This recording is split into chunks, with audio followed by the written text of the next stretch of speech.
I'm not a purist, and like I watch most of my anime dubbed, at least the first time if it's an option. Mm-hmm. But yeah.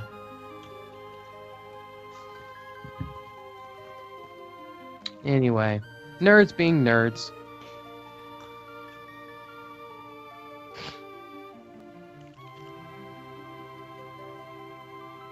Okay. I say it is 7 o'clock actually. It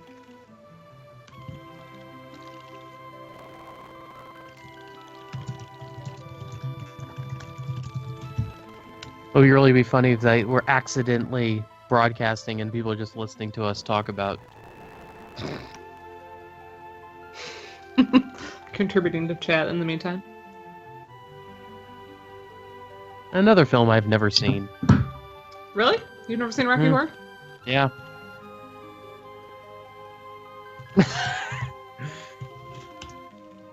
The list of movies that I've actually never seen that people will probably be shocked by is insane. Yeah, well, I think the first time I saw it was in high school, and it wasn't in a theater with all the stuff. And then I saw it once or twice in college. I didn't enjoy it a whole lot. Like, and having it always at midnight, I'd be like, oh, okay, this is really annoying. Hi, Danny. And Julianne.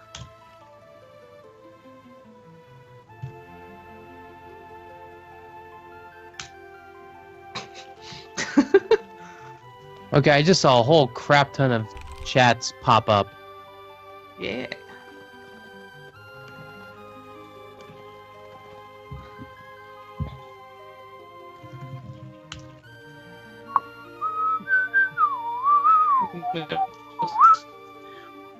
Post a fun video in the meantime to keep everybody busy.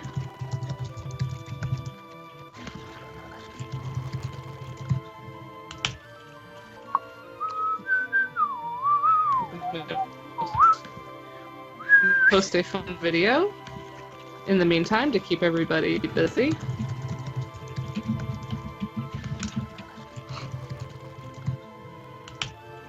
No. Let me reboot my thingy. Post a fun video. Post a fun video. In the meantime to keep everybody. In the meantime. Reboot, reload. Busy. Ugh. Brain not working.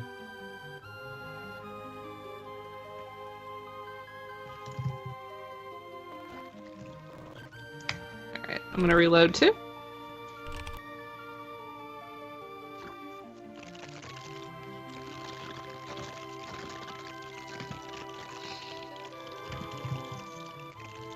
Oh.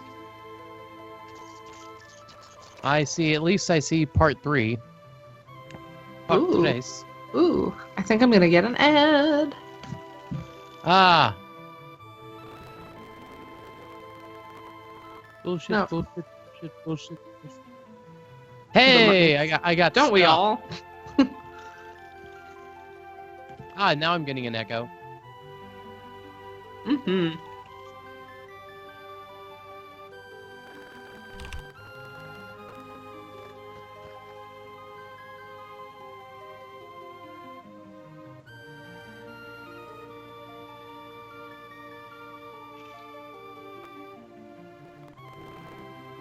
Yep. Yeah.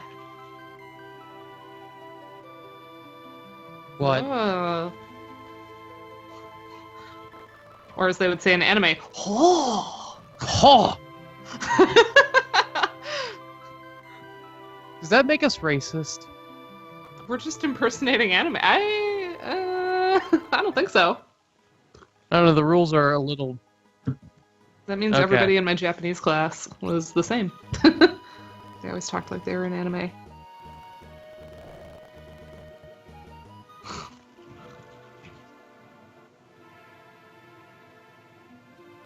Okay. Fine.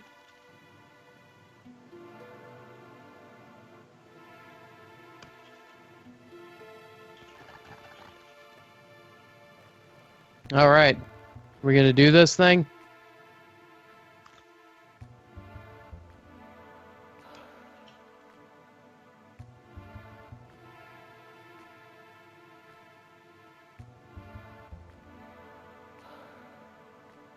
Should we welcome everyone? Yes. We should. Hi, everybody.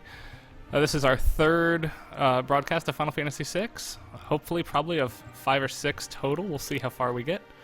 It's just myself, Ryan Thompson, Michael Harris, and Dana Plank on the mic tonight. Other people are either out sick or out doing stuff. So we might have Doug swing by later, depending on how late we stay up. We'll see. But you have to put up with just the 3 of us tonight for now. Yeah.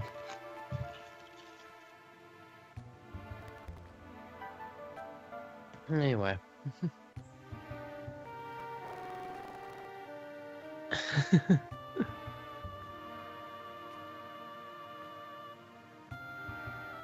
All right.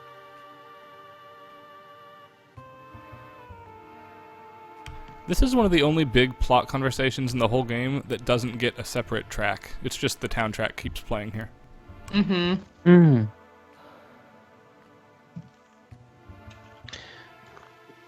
I feel like Awakening wouldn't have been out of place. Oh, and there it is. What do you know? Mm-hmm.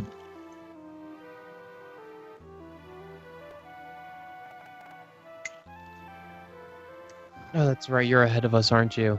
Yeah. Getting used to that is always fun.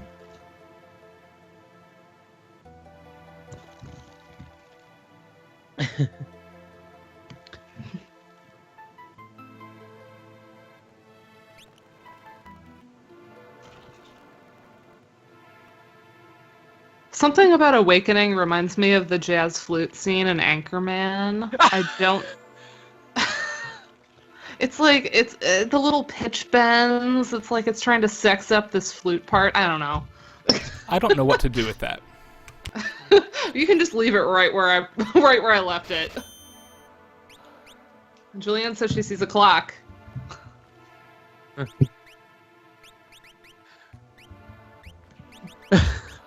Sorry, I'm still laughing about that comment, Dana, and I'm just thinking, what's that run book and he played jazz flute?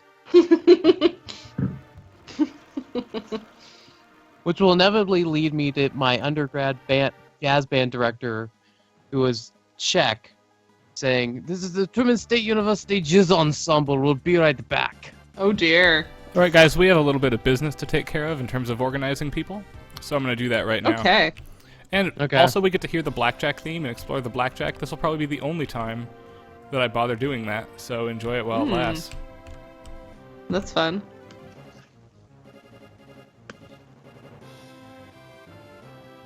Mm-hmm.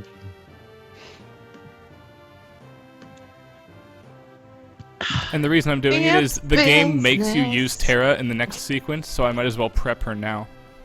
Yeah, it's a good idea.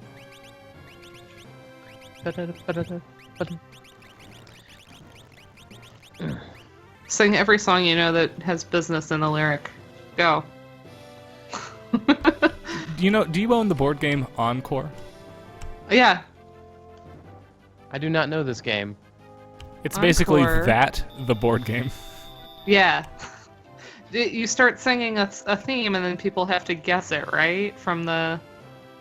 No, you draw a card with a word on it, and you just have to go. Oh, that's right. That's right. First song to pop in my head with business is The Flight of the Conchords, Business Time. Yeah, exactly. We It's also Wednesday. have Danny's contribution. Let's get down to business to defeat the Huns. I don't know this song either. Oh, man, Mulan. Never seen it. What did I tell you before we started the actual stream? The list of movies I have not seen would probably frighten you, considering I'm a film music scholar.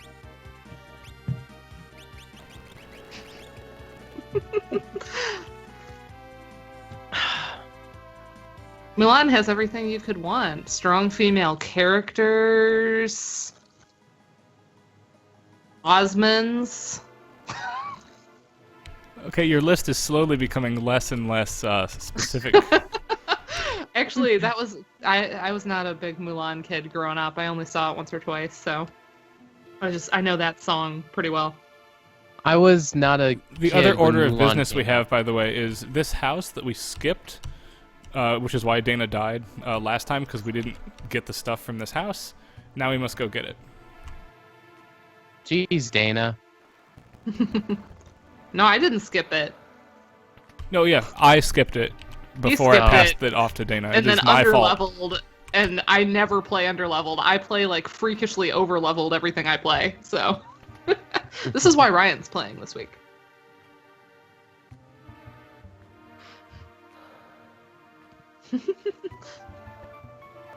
I like DM Stewart's comment there about Die Hard as a Christmas movie because it is a Christmas movie. It is the best Christmas movie. Okay, we're gonna have to chase after Lone Wolf, who I'm kind of sad has no theme, by the way. My brother was known as Lone Wolf on the internet for a long time. Oh yeah? Does he look exactly like the sprite? I don't know how to respond to that. I know the answer to that because I've met your brother. The answer is no. He looks a little bit like Benedict Cumberbatch, or so I've been told. I don't know if I'm convinced. I do not remember this Lone Wolf character. Jeez. That's because he doesn't do anything after this moment. Ah! Okay. Correct, he is I don't only believe in the that. game here. He's a recurring jokish character in the entire series. He Oh, like steals something Sid. from you in Final Fantasy V. He shows up a couple other places as well. Okay. It's Game Boy Advance patched to look like the SNES, correct, Ryan? Yes, this is the Game Boy Advance version with lighting corrected and sound corrected to be Super Nintendo, as close as possible anyway. And it also resolves some of the speed issues on the Game Boy Advance version. Brilliant. So, we're in the classic town theme. Did we talk about the breathy hoo-has the first time we were in Narsh? I was actually just going to point that out, that it kind of adds to that. To me, it's like an auditory, like seeing your breath. Yeah. You know, when it's cold enough in the condensation. Even as a little kid, I remember thinking that. To the stream person who asked, yes, evade stat works in this version, which means Shadow is very good. All of a sudden, we will be saving him. It also means that the Force Shield is not that good anymore, which is too bad.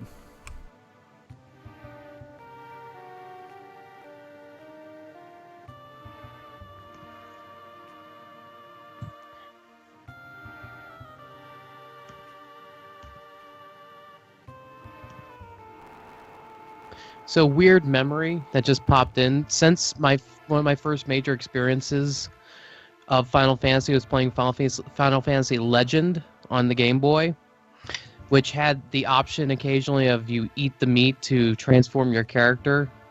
Whenever I hear that tag on the battle thing, da da da da da da da da, for some reason I just put the words "eat the meat" to that part of it, and it's just like this weird memory of playing Final Fantasy Legend. That's entertaining, because actually in this very same track, there's a moment that I have a really stupid, like, verbal association with. I don't know if I can get it to line up. This is a much better translation of his little bio, by the way.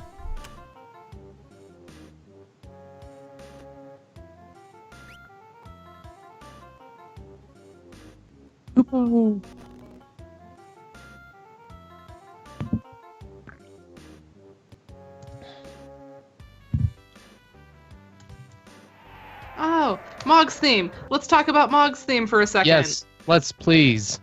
Yeah, I'll wait just a second to keep it going. Yeah. Let's just take a listen. Quick aside, since I skipped over it and I have to talk about it now, I love that Lone Wolf is like, take this, I'm gonna kill myself. Ah! So Dana, what do you want to say about Mog's theme? I was trying to wait for a little listening. Okay.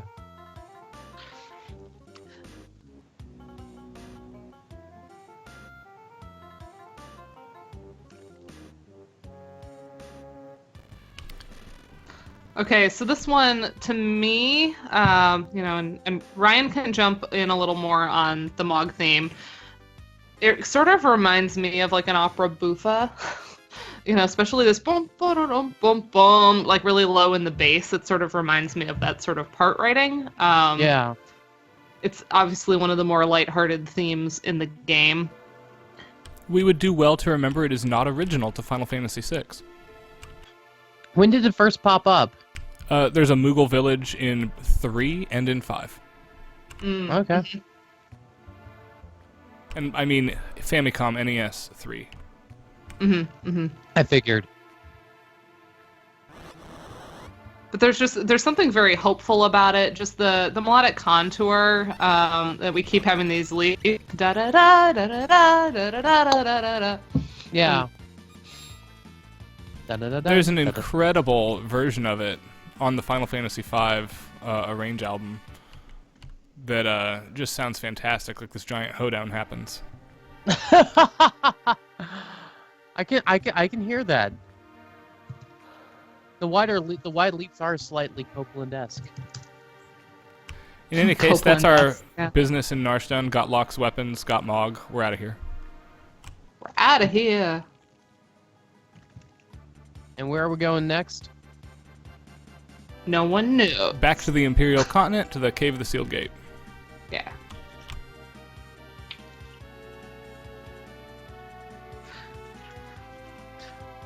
Without a previously on Final Fantasy VI opening, I kind of lost here. I wish I had more to say on the Mog theme, but I haven't had to transcribe it.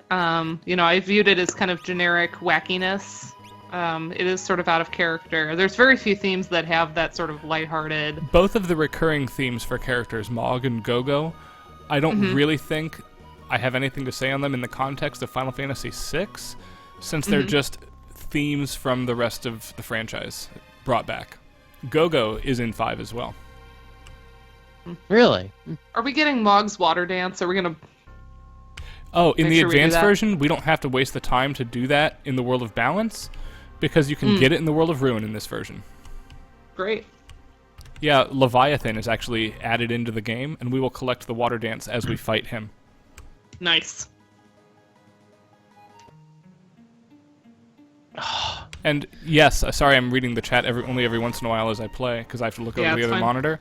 Of course I'm getting all the cool stuff in this cave. And I just freaking love the Imperial theme still. Yes. This is Emperor Gestalt. Here, I'll post my transcription. Since that is what I am good for. That's what I can do.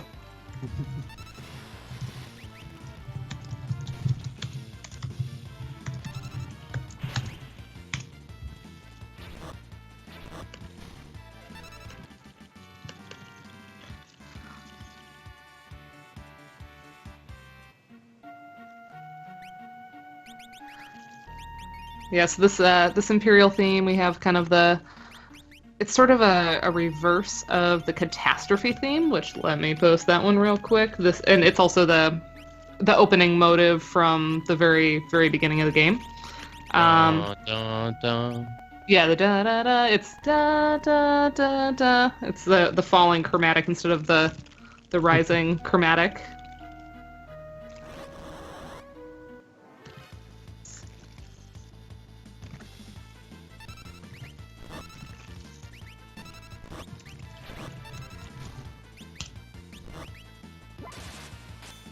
Since Jarrell brought it up in the chat, I'll mention that the translation aside, not much has changed in the Game Boy Advance version. The biggest other change is the evade bug. Bonus stuff from the World of Ruin I'll talk about when we get there. There's about 4 hours worth of content added, only one of which we'll be seeing, because I'm not going to stream the post-Kefka material.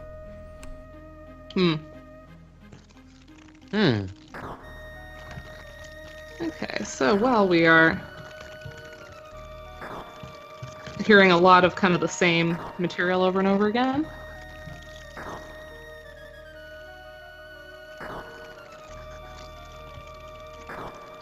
I might talk a little bit about the two Imperial themes here.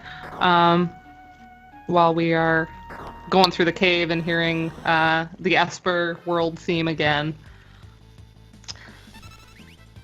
So this, if anyone's looking at the transcription, hopefully that's working for anybody that was interested. Some of the features here that identify this as a particularly military trope. We've got our rising fifth horn motive. Also just the use of the paired horns in general, but it's sort of that militaristic horn theme, and then it's coupled with this triplet pattern in both the snare and the timpani. So it's adding also a militaristic instrumentation to that.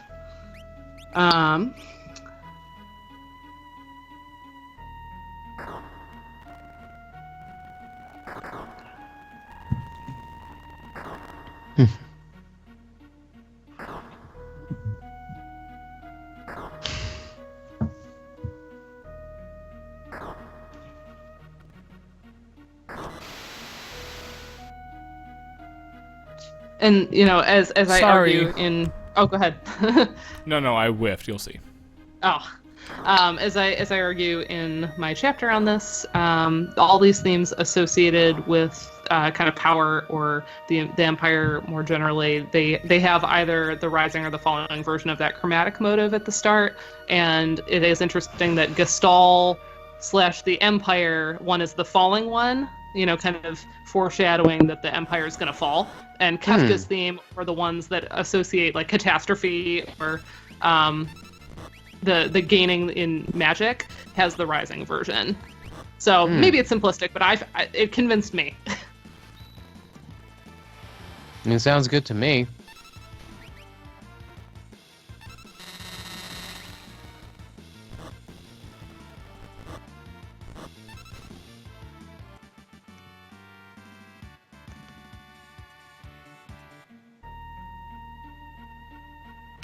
This cave is one of the few dungeons in the game I think it's longer than it needs to be. I've never found it particularly hard because I'm usually pretty over-leveled at this point, but I've seen commentary about like, oh, this cave is so long and annoying and hard, and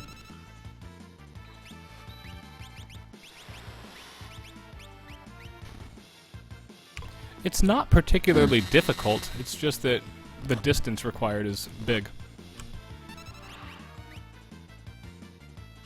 Do you think maybe they did that because for some players they figured they might need the extra time to level up before they, get to the next part? That's entirely possible.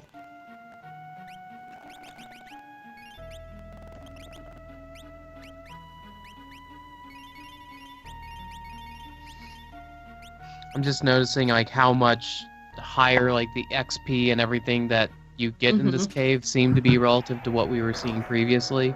Yeah. And what about the magic points? Is it also trying to Yeah. learn spells too? Yeah. Yeah, there's And a certain lot of checks where they undead want you to have creatures. certain equipment.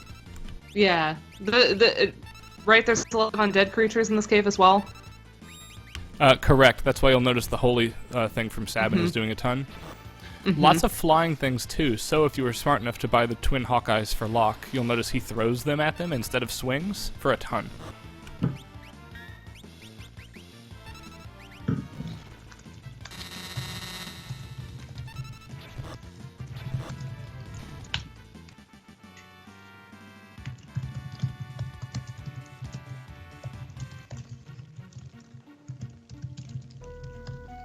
Okay, folks, I forget which switch to pull, so wish us luck here.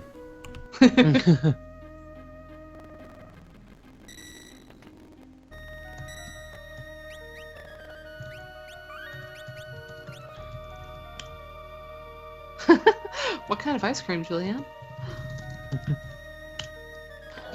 It's important. You can dig for treasure in the floor up here, it's a waste of your time. That's rather judgmental. Why is it a waste?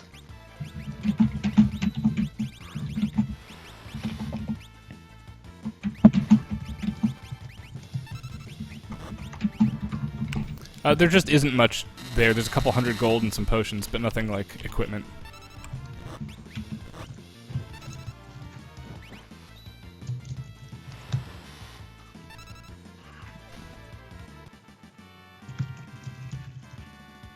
My computer's going really slow tonight, sorry.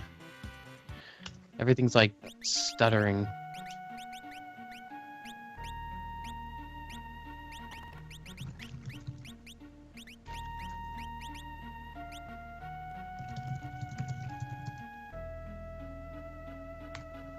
I figured I'd ask people what they're drinking.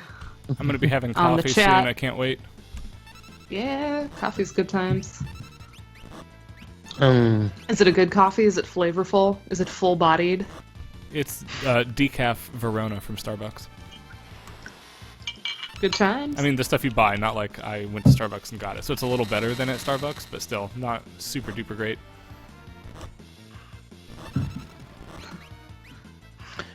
So yeah, I'm doing the baklava to the future from the Crafted Artisan Meadery.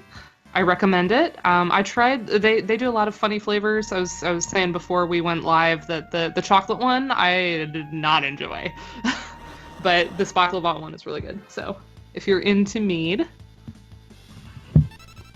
so when you finish that glass, are you gonna have a little more baklava? Sorry, that's a Disney reference I can make. nicely done. Thank you. I totally put this based on the name, by the way. Anyone who knows me at all or follows me on Instagram knows that for my 30th birthday this past October, I threw an Enchantment Under the Sea dance. And I made Lorraine's dress. And it was the best night. It was the best night ever. We're doing so much singing tonight. I like it. We need to sing more. Well, sadly, we're already through the opera, so we can't sing. Oh my hero. No. You have to sing the MIDI sample. You have to ho ho. Oh, Exactly. Oh my gosh. Perfect. You sound as good as the GBA version. woohoo! Da-da-da-da-da-da-da.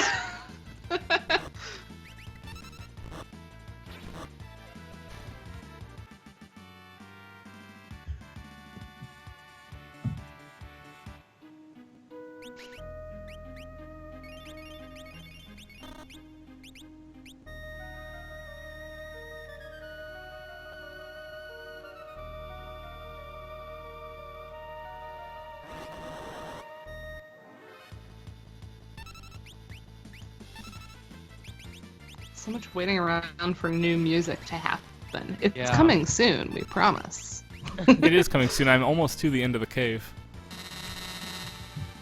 Somebody asked me in chat if I was getting the Ultima weapon, and I feel like you have to be willfully ignoring it to not pick it up. The switch to open it is right after this fight, and it is not out of the way to get. Like, literally 20 seconds, even if in a not speed playthrough.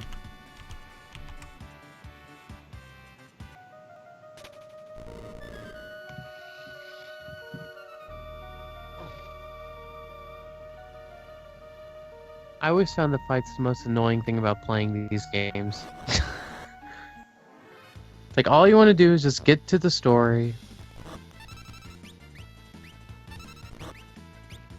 Oh, no way. I started in computer science. I love numbers. Bring this stuff on. That's someone drinking sake? That's exciting. I highly approve of that. We used to have That sake a doesn't lot when I surprise lived me. in the Twin Cities. Danny is a classy lady, so I'm not surprised. I want to be classy, but I'm living in Lafayette, Indiana, so not the best choice. I want to be classy, but I'm living in Boulder and I don't make that much money.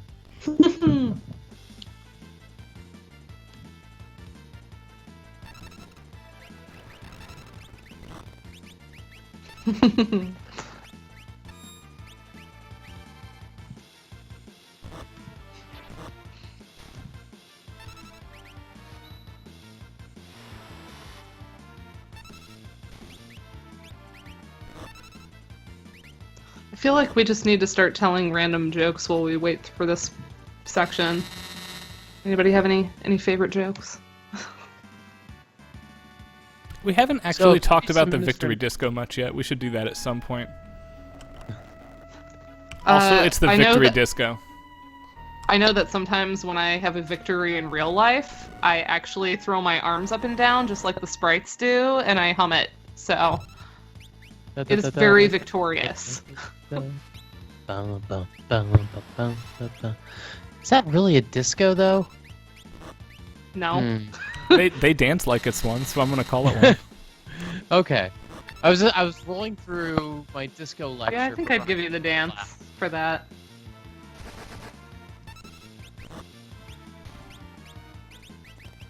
I mean, what to say about that one?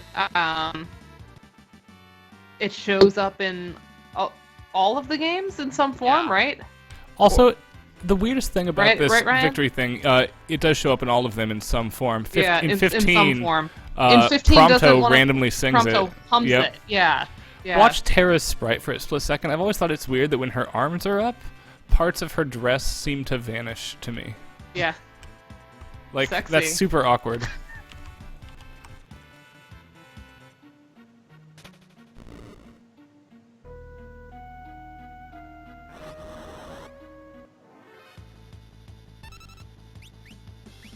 Okay.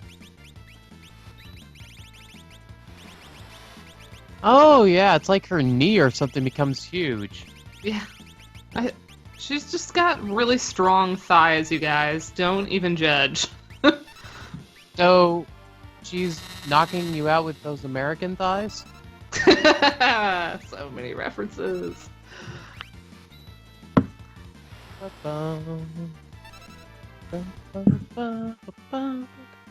What genre would that be? That song be? Hmm.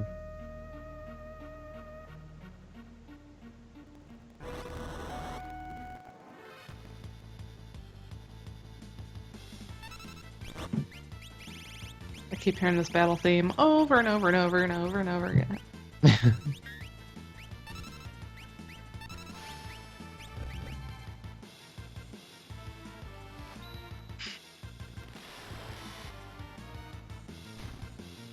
Ugh.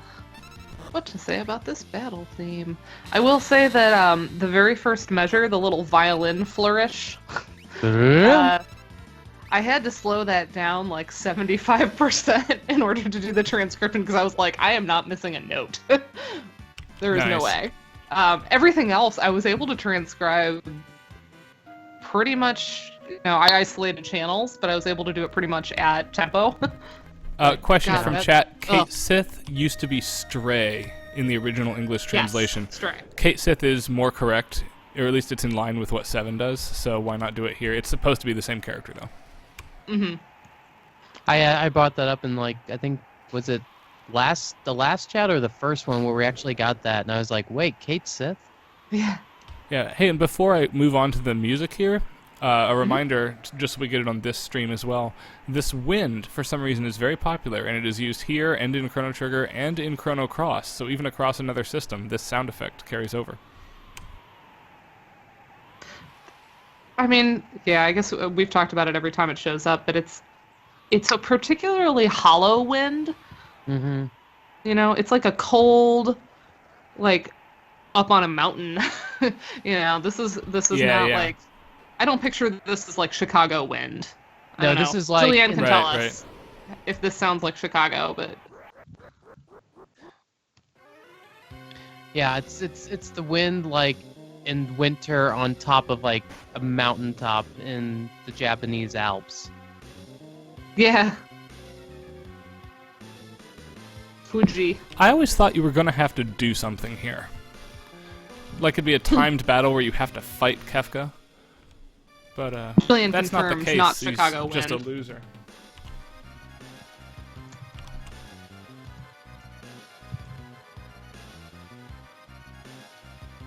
Oh, Kefka.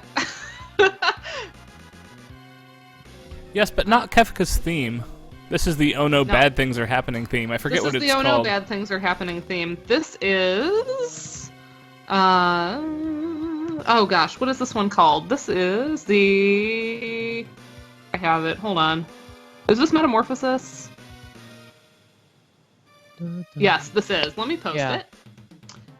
Say it's a variation of Terra.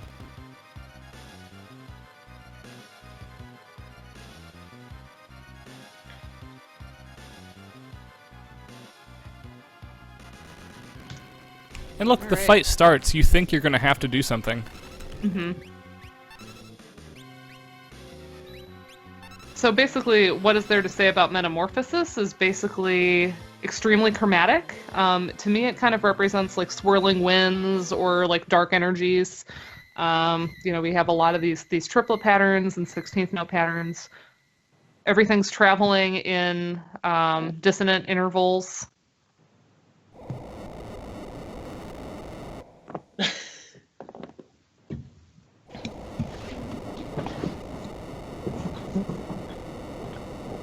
Another kind of fun thing here is that the trumpet and horn in SPC 4 and 5 channels, they just keep alternating every half note, which is sort of interesting use of the channels for instrumentation. This is why I am very particular about doing channel accurate transcription as opposed to putting it into a quote-unquote Western, orchestral score format.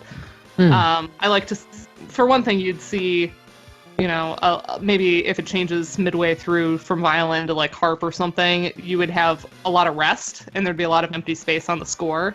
But I'm also just interested in this back and forth that happens because to me that says a little bit about possible composition order, that if is melodic and it tends to be intact in one instrument throughout, then it's likely one of the first things that Uematsu programmed in, if not composed first.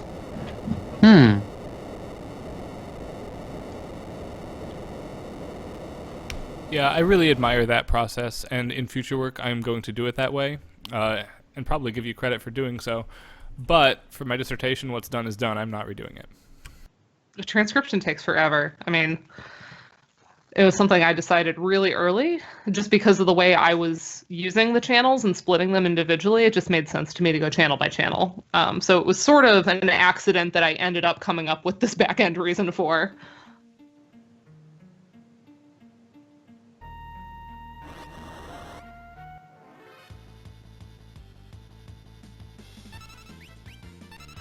Oh, one more quick thing on Metamorphosis, even though I know the stream is a little past it. If you look at my transcription, and Ryan, you can take a look later, you'll have access to all this stuff. Yeah. In measure 22, you'll notice I actually put a little note in there about a coding error. The melody is mostly in octaves, but we have a break in that we have an E natural in the SPC2 channel and an E flat in the SPC1 channel. So I'm guessing that's an encoding error because everything else is in octaves. So fun notes. Yeah, that's pretty awesome.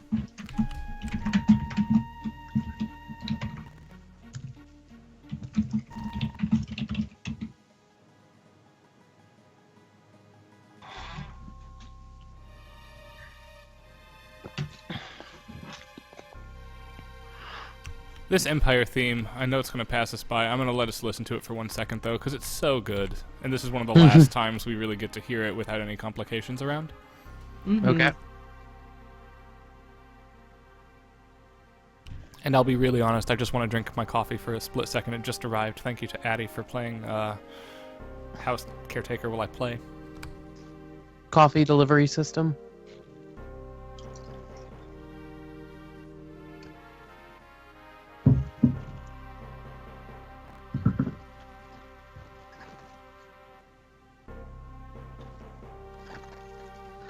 The violin writing that da da da da, the little swells that happen. I don't know. It has such like wistful is not the right word. Like a darker, heavier version of wistful. It's like it's kind of to me implying the decay of the empire itself. Yeah, it's not an empire that is like in full bloom. This is not the menacing imperial march of Star Wars. This is an empire that is decaying. Mm-hmm.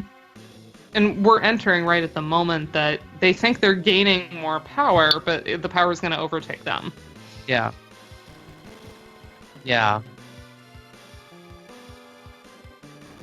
There is a sadness. Very cool creative use of the sprites as Locke dives on Terra there. Mm-hmm.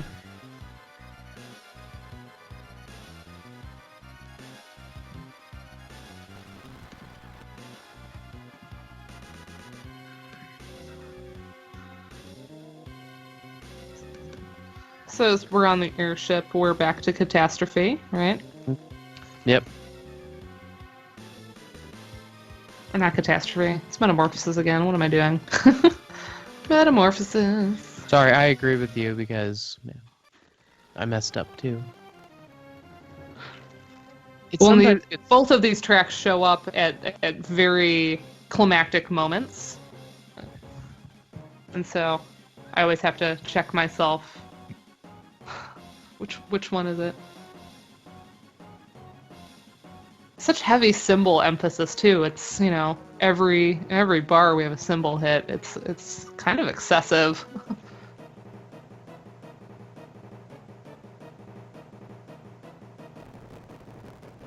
The transition from third person to first person is really interesting here. Like, they really thought about how to shoot this. Mm-hmm.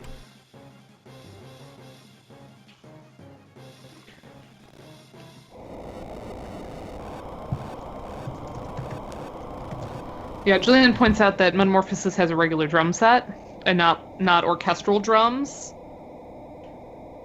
like with the cymbal and the timpani. And, you know, I don't know about anybody else, but we've talked a little bit about the idea of kind of ludic topics, you know, and we've talked about battle as something that we don't really see as much in other media. And to me, drum sets in particular in JRPGs are almost always in battle and boss themes, whereas orchestral drums can be in a lot of other places. And they can coexist, but we tend to see that rock instrumentation much more in a battle setting. Yeah, for sure. And I think this is why a lot of the battle things lend themselves more to the Black Mage's metal arrangements type rather than a lot of the other music. They already have that rock feel, and the drum kit is a key part of that.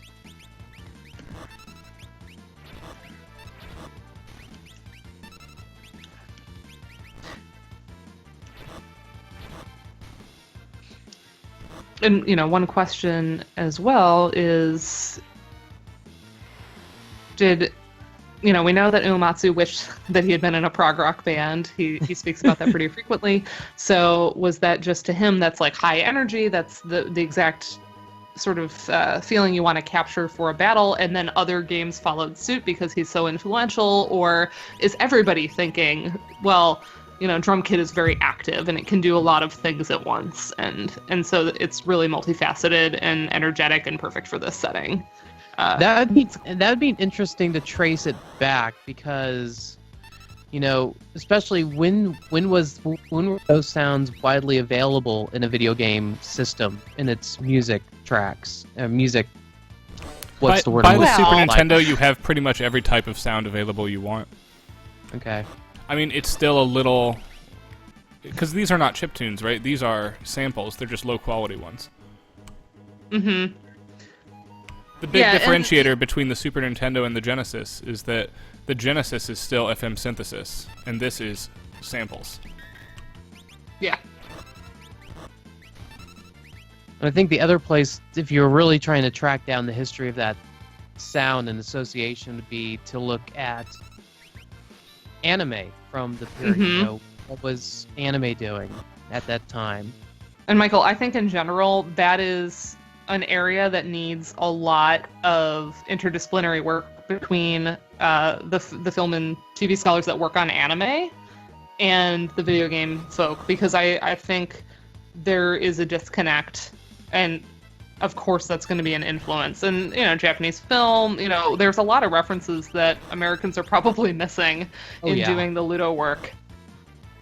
Yeah, and I mean, it's just like, I think back on the first track when we were talking with Doug about that suspended fourth that you hear in so much of Uematsu's Final Fantasy music is something that I noticed a lot in a lot of anime and also just Japanese film music, and that's probably where it first started, was in the anime and film, and then crossed over because it was just popular amongst the Japanese composers in a way that was not as widely used by Western composers.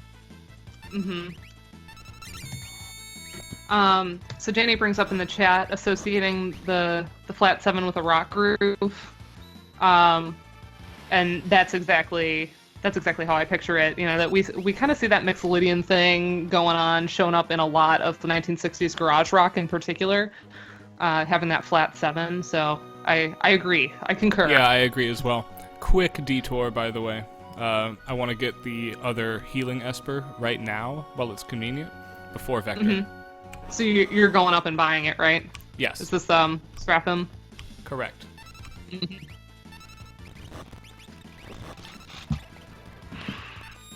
I think it's just correctly Seraphim in this translation of the game.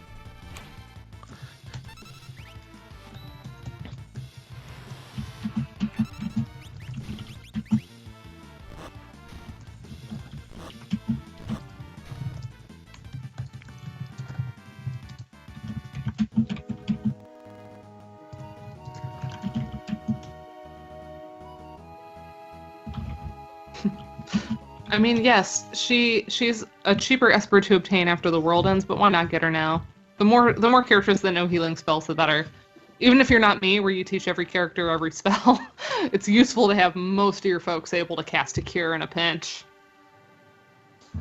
3,000 is also chump change at this point. We have 30,000 right now. Yeah. To respond to DM Stewart's question about the suspended fort that I brought up in the chat. So you hear it a lot at the end of like the overworld theme in this and also in Final Fantasy VII. It's a sort of very particular chord resolution at the end of a phrase that happens. And it's a characteristic thing that you hear in a lot more Japanese music for a reason that I do not know why yet. I would love to figure out like where that sort of became popular, where and when. That would take a lot of hours of just sitting on the couch watching anime and Japanese movie, and that sounds like a good time to me. I have a colleague who's currently in Japan, so we're awaiting her coming back. Heike Hofer. She works a bit on anime. Do you know Heike? I met her at a few of the Rocky Mountain AMS conferences when she was at Arizona.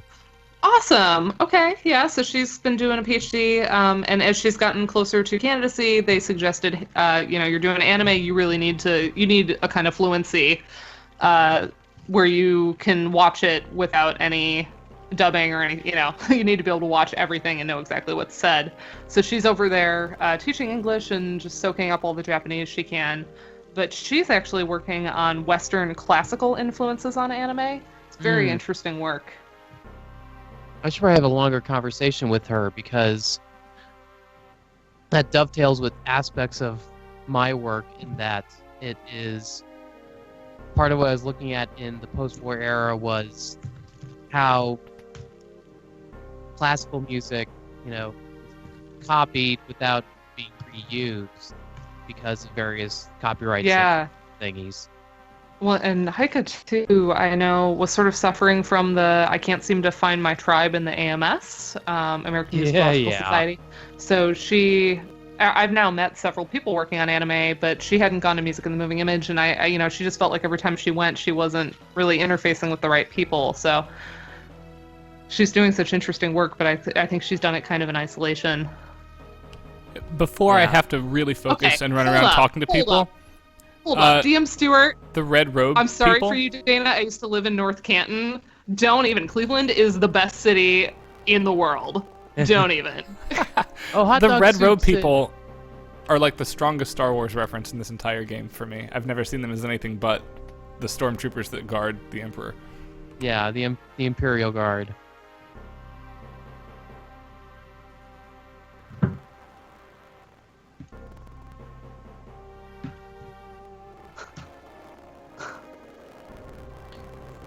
So Dana, have you persuaded in getting Heike to come to Mamie conferences in the future?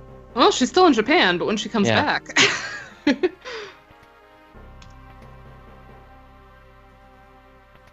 Oh, yeah. So, yeah, you mentioned being from Pittsburgh. That's like a sports thing that you're referencing, right? You're referencing some sort of rivalry or pseudo-rivalry. And I don't do sports ball, so I don't care. We've got the Cleveland Orchestra. We've got the Cleveland Museum of Art. I'm happy to claim Hall of Fame. Oh, Rock and Roll Hall of Fame. So many great things. As anyone who has visited me here can attest, I am essentially the Cleveland Tourism Board all in one. Ryan has visited me here and can attest to this, right? Yes, I can't talk very much right now, but yes, you are awesome, and so is Cleveland. I also think you might be slightly biased, Dana.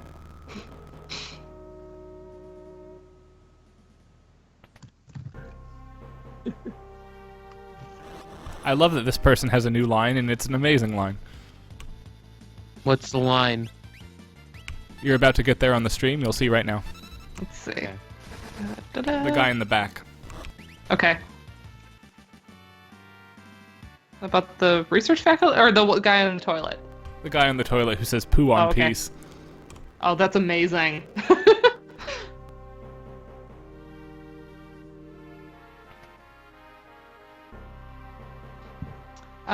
But yeah, to also, I should also point out that I really do love Pittsburgh, so I don't really see it as a rivalry. I feel that they are very much kind of kindred spirit cities, for all of their rivalries. Every time I go there, I just feel very comfortable, and I love the Andy Warhol Museum. I was just in Pittsburgh a few weeks ago, made sure to go.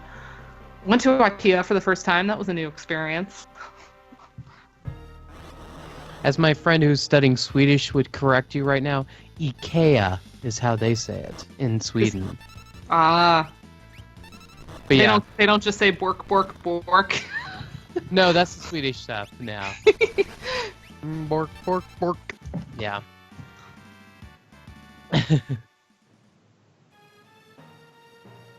I've never actually been to Pittsburgh, and the only time I was there in Cleveland was when I auditioned at the Cleveland Institute of Music, and I kind of pretty much hated everything about my time there auditioning. Honestly, I can see where it's a very intense environment. I'm being diplomatic. As a graduate of said institution. Oh, really? Case and CIM, yeah. Okay. What? Remind me what you're horn, right, Michael? Bassoon. Bassoon. Why did I think you were a horn player? I don't know. That's one of my favorite games, actually. Guess what instrument the musicologist played. And you thought I was a horn player. Interesting. Yeah. Well, bassoon and horn blend very well together in ensembles. That's true. That's true. The room I peek in and immediately leave, Kefka is in there, and he will waste 40 seconds of your time if you go any farther than that. Yeah, and he doesn't even count to right for your total. You don't have to. That's talk correct. To him. Correct. Yeah.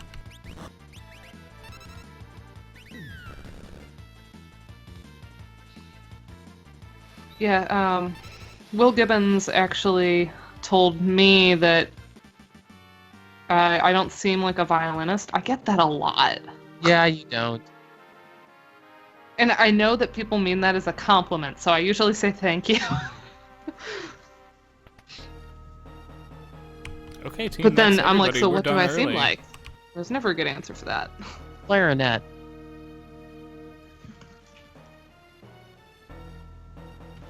All right, now we're going to go talk to Kefka and see his dialogue since we have the time. The new sprint Julianne's brother shoes is make now with this us. significantly easier, by the way. When Julianne wrote "Hi, brother," I'm picturing Buster Bluth going, "Hey, brother, Hey, brother. brother." Clarinet As for players what are also very instrument good, Julianne. we are, I feel like I do come off as a vocalist, and I'm not sure that that's always good. Yeah, but I will say that, like, Conservatory Operaland, girl vocalists and guy vocalists are not exactly the same can of worms, right? There's something about soprano diva land. Has anyone ever written an extensive, treatise on gender and musical identity and instruments and stuff? Actually, okay, so, well, more personality types drawn to certain instrument types, because a lot of people can stereotype and say, like, oh, usually flute players are, like, really nice, sweet girls, or, like you have these stereotypes that you can spout off.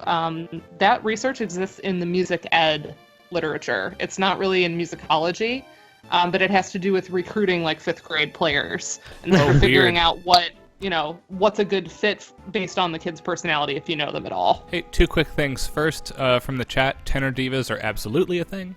And second of all, there are correct answers to this.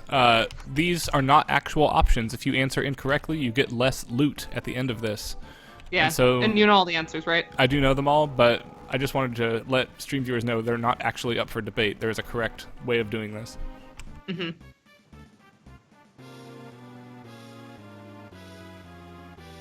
Aw, violin jokes. I love these. I also play viola now, too. I'm one of those pinch hitters. My sister started on a violin, became a cello player, but also picked up viola late in her career. Yeah, I mean, at some point, if you do enough teaching, I do a lot of chamber music coaching and sectionals and private lessons, and so I've had to kind of pick up multiple string instruments. I'm not so hot at the bass. I can do that about through 5th grade and then I'm done. But everything else, I do a lot of string quartets, so I've had to, get comfortable with everybody's clefs and sort of the basics of the instrument. I started out on clarinet, played that, but I started clarinet in 2nd grade, so by 6th grade, when band started, I was like, I'm bored, and so I picked up bassoon.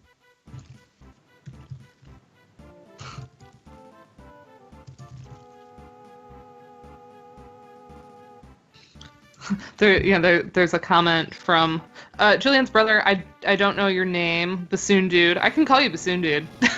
But pointing out that a lot of boys don't tend to gravitate to flute, and that can be a problem in balancing. I can say that my ex-husband teaches middle school band here in town, and he is real goofy, kind of funny trombone player, and so they have this problem where they used to never have trombone players, and now they have a glut of them because it's what the teacher plays and plays it well, and then the kids all want to play the same instrument. So balance is definitely a huge problem. They have to kind of lie to kids sometimes. If they don't get the absolute best sound on their chosen instrument, they might say, oh, let's steer you to this other thing, just so I have a functioning band instead of 87 clarinet players. That reminds me of probably my favorite bassoon joke in some ways. So it's like, what do you call a dead bassoonist on the bottom of the ocean? Oh no. Wow, this is awful. What? It's a good start. What do you call 10 dead bassoonists on the bottom of the ocean? Progress? An even better start. What do you call 100 dead bassoonists on the bottom of the ocean? A damn good start. How you just keep going, right? Like this joke never ends. Yeah.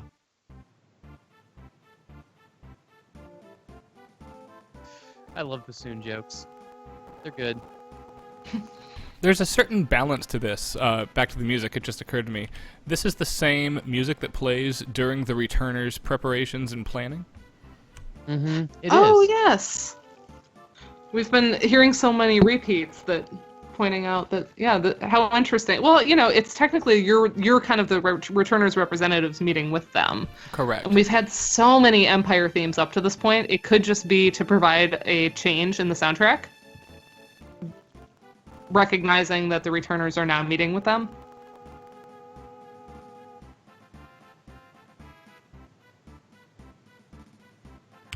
Also, another instance where if you bring Sabin along, you get bonus content, which is the reason he is useful to have around. The fact that he's the most powerful aside.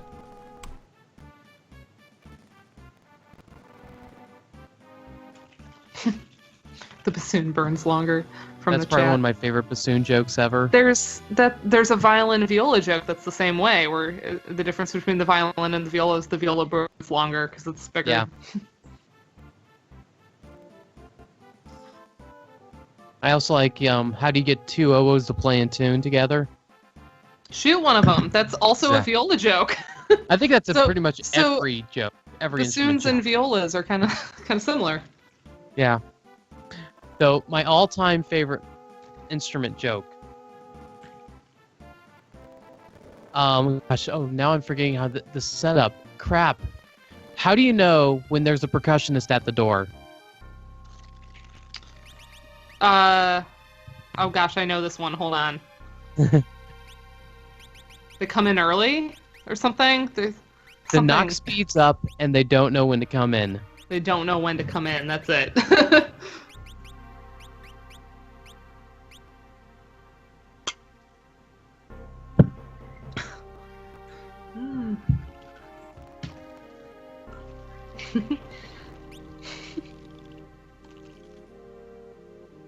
All right, reward time. Woohoo!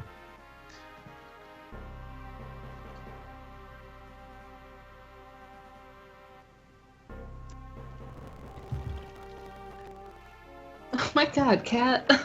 Cat just jumped up like on the table she took the most circuitous route up here. Molly.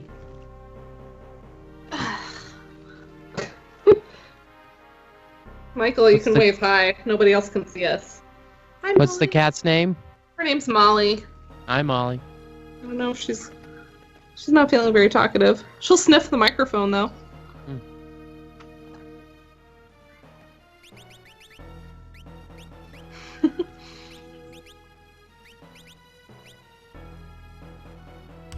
That last item from the Emperor, which you only get if you're absolutely perfect at everything throughout that entire banquet, is very useful for a stream like this because it cuts the enemy encounter rate in half. So we can do a lot more chatting and progressing and a lot less random enemy fighting.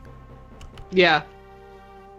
And what's the thing you can get in the World of Ruin that will eliminate all battle? Moogle Charm.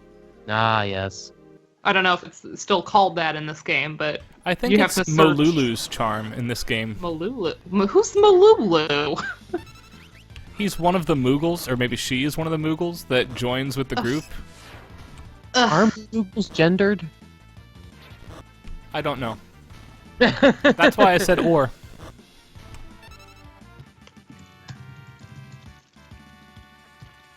I had to reload my stream. It was like way laggy.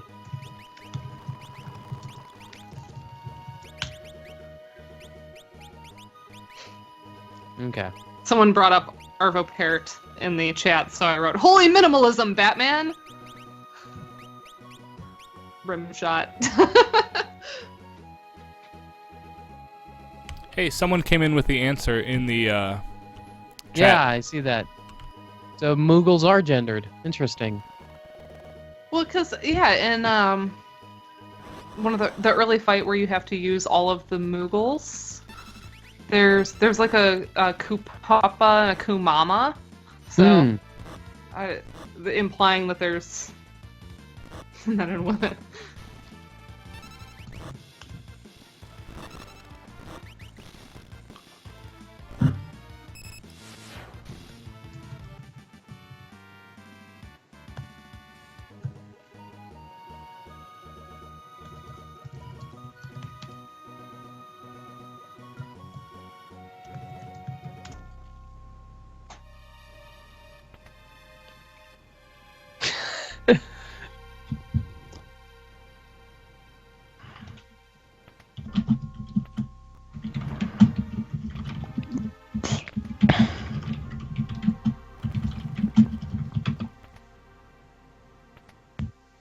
Oh, I have a Terra transcription. Hold on.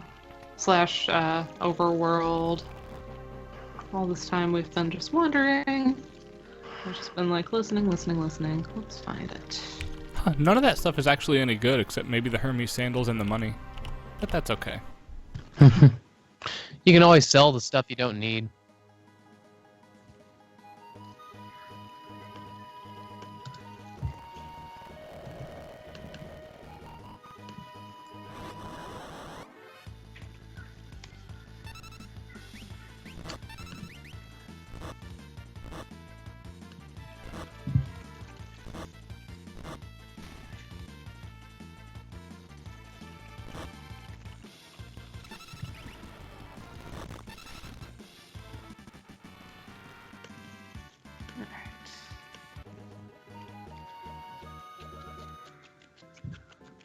Hey, we get new music here, guys.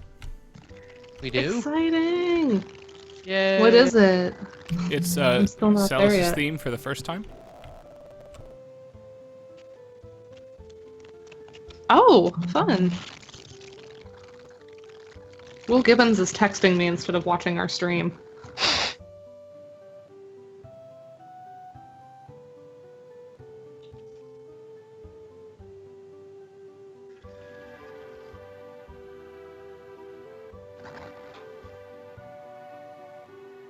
Oh yeah, you're enough ahead because it's still in town theme. Oh, it's still town theme for me as well. I meant during this sequence we will hear it. Ah. It'll come in after we go to the inn. Mm-hmm. And we've and I don't this think we out have anything during the... to buy, so we can just go right now. Yeah. During the opera, we pointed out that, you know, her theme is very much aligned with the soprano part writing in the opera itself. Yes, it's... I argue... It's the same melody, right? This is the only time you get the B theme, if you will, first, and the primary theme after. Everyone else, like you hear Rachel after Locke's theme, you hear Daryl after Setzer's theme. But for Celis, you hear what amounts to the arranged version first, and her theme later, which is interesting. Kind of helps separate her. Sorry, I have a phone call I have to take. That's fine. Hello. Okay. Mm-hmm.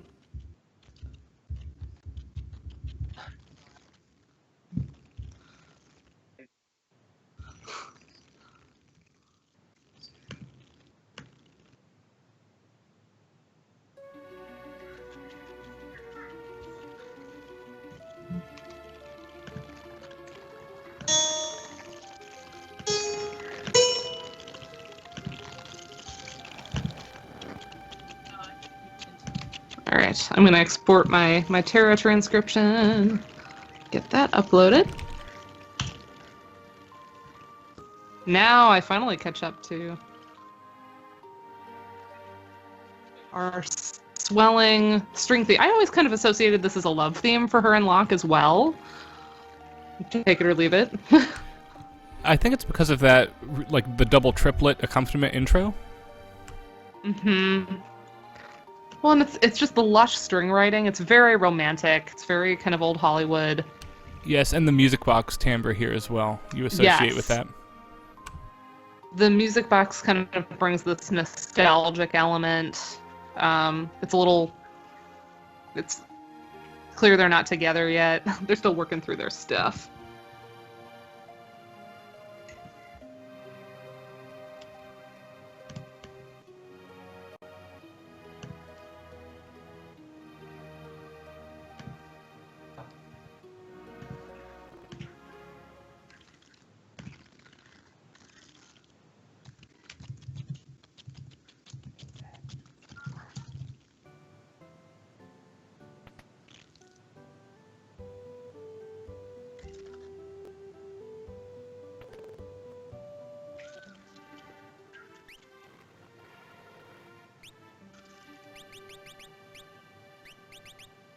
Alright, finally posted my Terra transcription.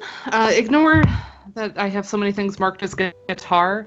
I know that there's banjo in there. It was purely that the banjo timbre in MuseScore was really hideous, and it wasn't blending well, so when I was doing playback to listen to myself, it's a little better to have it as a guitar, so.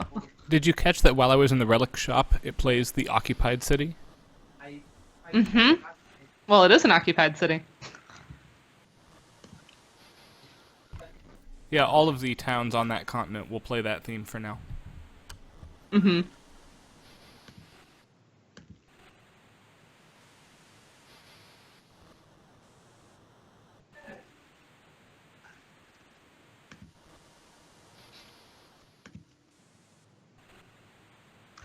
I also have the occupied city as a transcription.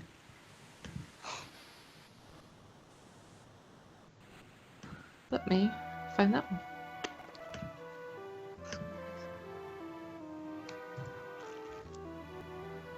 It's under martial law, right? Yeah, that's the one.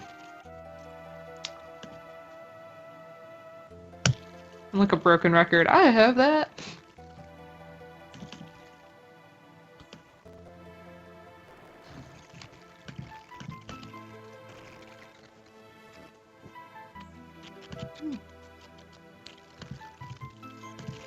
A quick aside, since the facing down looking at a 45 shot is used a lot here, that looks a lot better in this game than it did in Final Fantasy V, which is where that angle made its debut.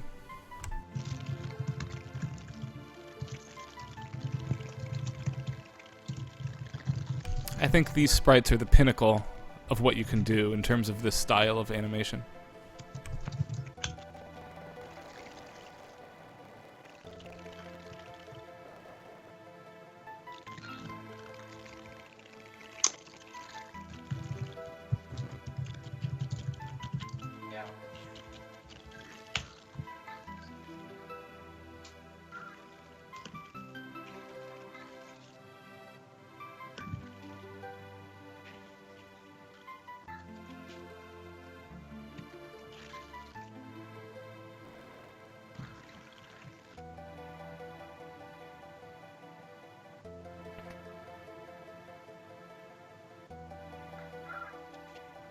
And then we get a moment of humor coming up here.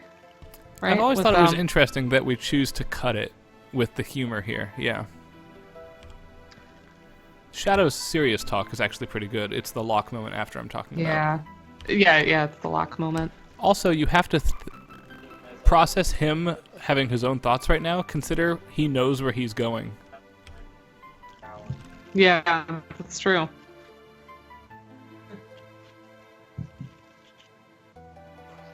And for those of you who haven't played the game, we will reveal that later once we unlock his late game dream sequence stuff. Fun. I love that stuff.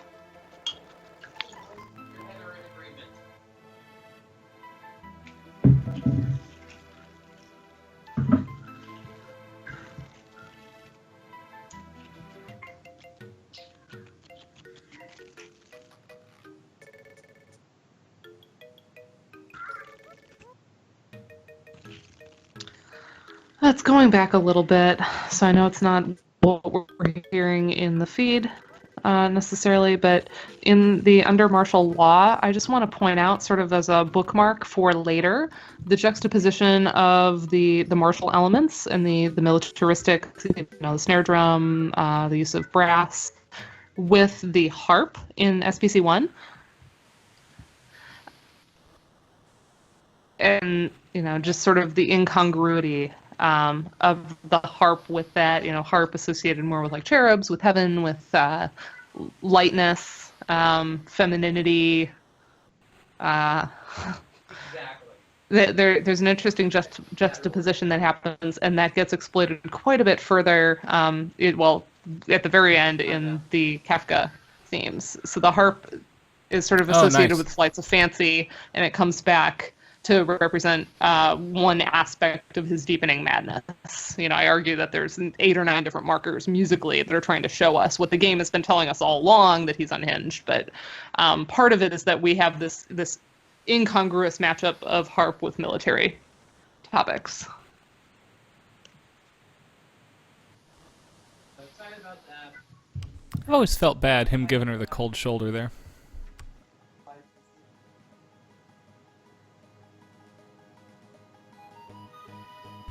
Okay, so before we started the stream tonight, I did one thing in the gameplay that won't be on the broadcast, and that is I flew to this island and stole 4 sets of the armor you can steal from the critters around here. It's a rare steal, and I just wanted it early. Right, it's very time-consuming, and so I did it early, so now we don't need to do it. None of these people will talk to you, by the way, so there's no point in trying to do so right now. You just kind of go in to this house. Are you gonna find all of the little scenes though, where you catch people using magic? We can do that. Okay, because I like those.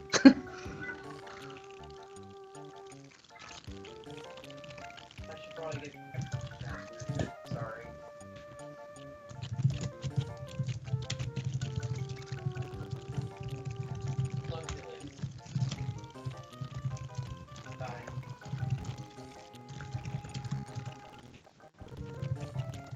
Where are the others, Dana, besides that one scene? There's the boy behind the mansion casts fire, right? Sorry about that. What did I miss? Hi, welcome back. We're watching people pretend they don't know how to use magic, even though they clearly Oh, know. yes. Yeah. Boy on mansion just blocks it, unless this was the trigger. Yep. Yeah.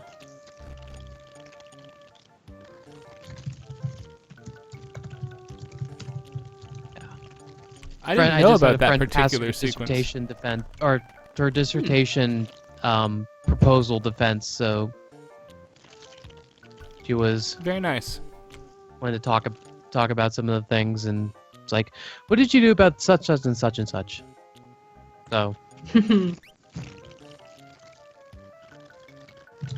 I had never seen the boy setting the house on fire before. Now we know where that comes Oh. from. That's pretty awesome.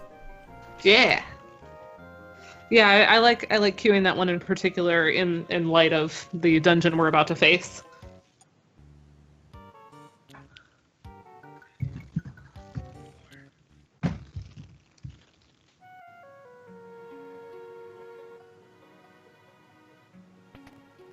I love Realm's theme.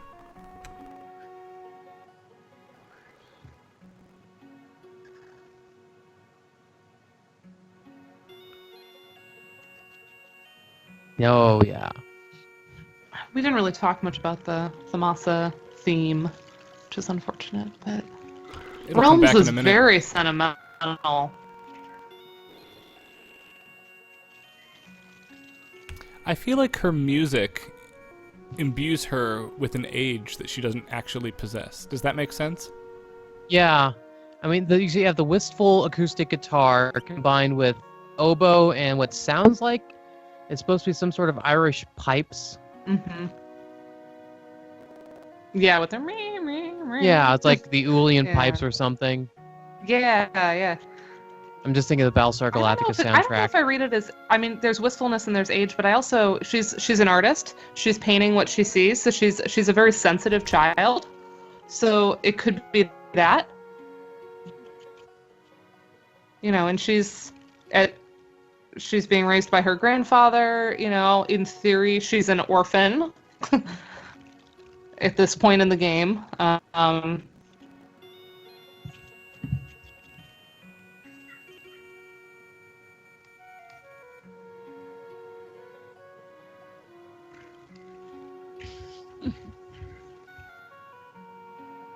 Oh my god, video game pastoral tropes. Yeah. Oh my god, topics. The video game pastoral. I like it. Yeah. I mean, it's a stronger. You know, we talked about there have been papers on this at our North American Conference on Video Game Music, sort of talking about world music, like the overworld map music, and the breadth that is conveyed, and the kind of openness. It's again that Copeland, bringing up the Copeland and the open intervals and.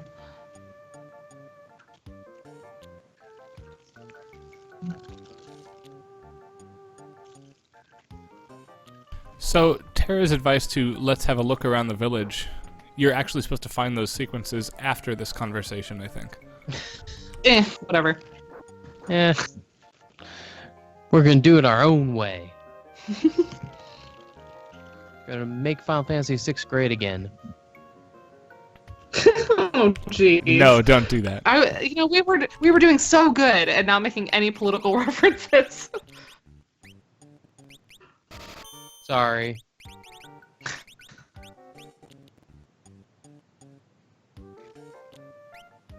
Although it's harder to pronounce than MAGA, M-A-G-A. It's MFA, right? MFGA, Yeah, it's like Final Fantasy great again. Ooh. how do you fit the 6 in there? Figv? I'm a fan of pronouncing it. I've spelled out the North American Conference on Video Game Music, but I should point out that a lot of us will actually just call it Nakvagum. Yeah, I did in the Overclocked podcast last week. I explained it one time and then just said Nakvagum. Yeah, I like it. I like how clunky it is. By the way, I bought an ice rod because somebody reminded me to in chat, so thanks for that. Though I do think there's one in the house, I wanted to be sure. I also bought 3 mystery veils because those things are the best helmet in the entire game for the ladies. Mm-hmm. Oh, it says ice rods. I was reading ice roads in the chat, and I was like, is there truckers in this?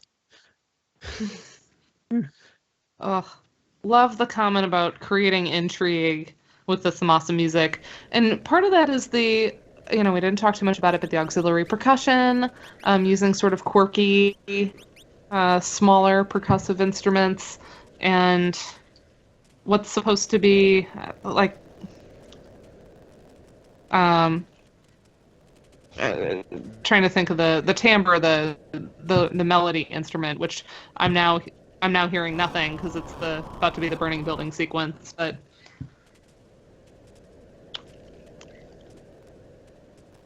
Yeah. Julianne points out it's like Mysidia in Final Fantasy IV. Absolutely. And that's incidentally one of my favorite themes from that game. I hadn't thought about this connection. That's brilliant. Does Mirage Village in Final Fantasy V have separate music as well? That's a good question. I think so. Real quick.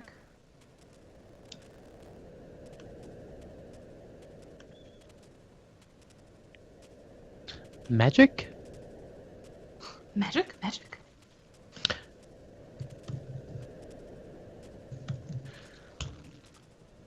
I guess Strigo is saying the flame shall not pass. It doesn't look like it. It's not showing up. Okay. Yeah, I wasn't 100% sure if it did or not. It's also not important to the plot, and it's very easy to never find it. Oh, the City of Women and Frogs. Gosh, we need to play 4, Julianne. You and me. Lady playthrough. I'm getting so many good feels just from having her mention stuff from Final Fantasy IV. I missed that game. I haven't played it in a long time. You guys should hook up a PSTV and play the high def version on PSTV streamed. Ooh.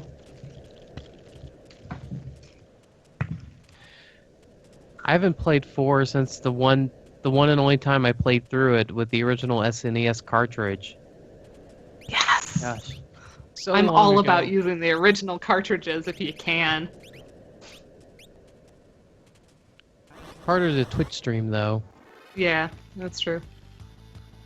Yeah, I've got a thing for original hardware when possible. Yeah. I got one of those too.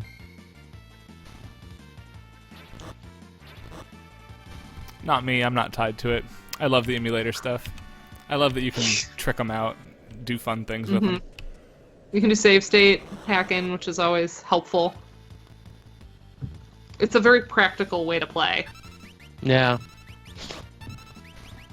Especially for something like this, whereas if I mess up somehow, I can just go back and rewind time. I do wonder, can you use Twitch to stream live commentary of movies? No, because they'll take you down for copyright. Oh, well, bastard. but in theory, live, yes.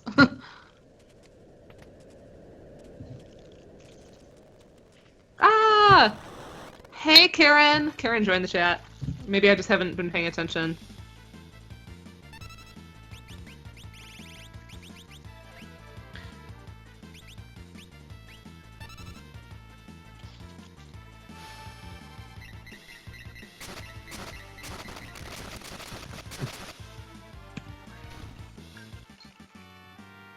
So it's interesting that this entire sequence, besides the battle music, actually has no music at all. Yeah, that's true. Yeah, it's just the sound of the house. Yeah, and is this... If you take out the battle sequences with the music, is this the longest stretch without any music? Just about. I mean, so that came up in the very first stream. It's either this or Solitary Island. There was a question of where do we get true silence? The so-called Karen I'm hearing the stream. Sorry. The non-diegetic Gorbman sense of silence versus atmospheric silence, where there's still the environmental sounds behind, like this is. And there's very few places where we get much of a sustained, true non-diegetic silence because it kind of reads as something is wrong. So we have to have some sort of the flames burning, telling us that nothing else interesting is happening, really narratively. Keep us kind of focused on getting through the dungeon quickly. You know, we use music in so many places to kind of cue us to the rhythms of play, and you know, you speed up in Mario when you're running out of time, so we associate. Yeah. But here, it actually has the opposite effect, that our association with fire and that burning sound is just like, Hey, as I insta-gib this boss, quick shout out to Jesse/Zarnax for rehosting the stream. He's taught me a lot about the really hard games that I play. We do some randomizer stuff, Super Metroid, and Zelda Link to the Past, where all the items are in different places.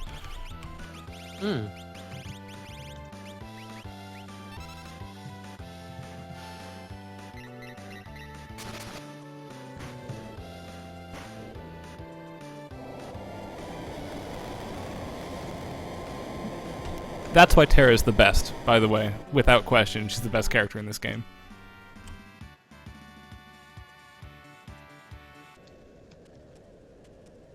I guess I never really used Terra right when I was, like, the first time I ever played this game, because I almost never used her like that. Morphing quadruples your magic stat. Jeez.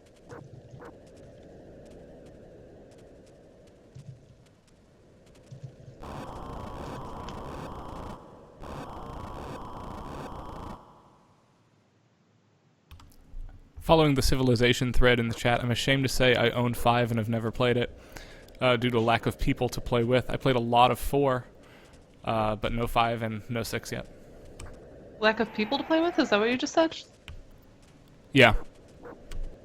But you don't have to play it multiplayer. Oh, for me, Civ is a multiplayer game. I don't like playing against the computer. I like to destroy and conquer people. Oh.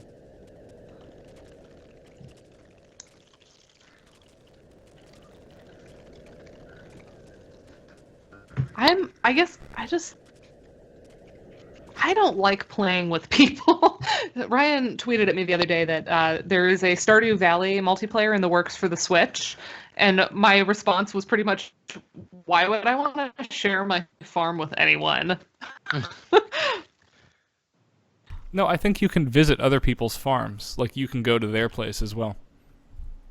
Yeah, but I guess I'll have to wait and see. Like, what do you do there? I don't know. You gonna water their crops for them? Like, I'm debating whether or not to actually pick up a Switch at some point. I like the idea of it, but I just don't know if I'll actually play. Well, being an early adopter of consoles is very risky. So. Well, I would not pick up one until the Mario Kart port comes out, because that's pretty much the only game I want to play right now.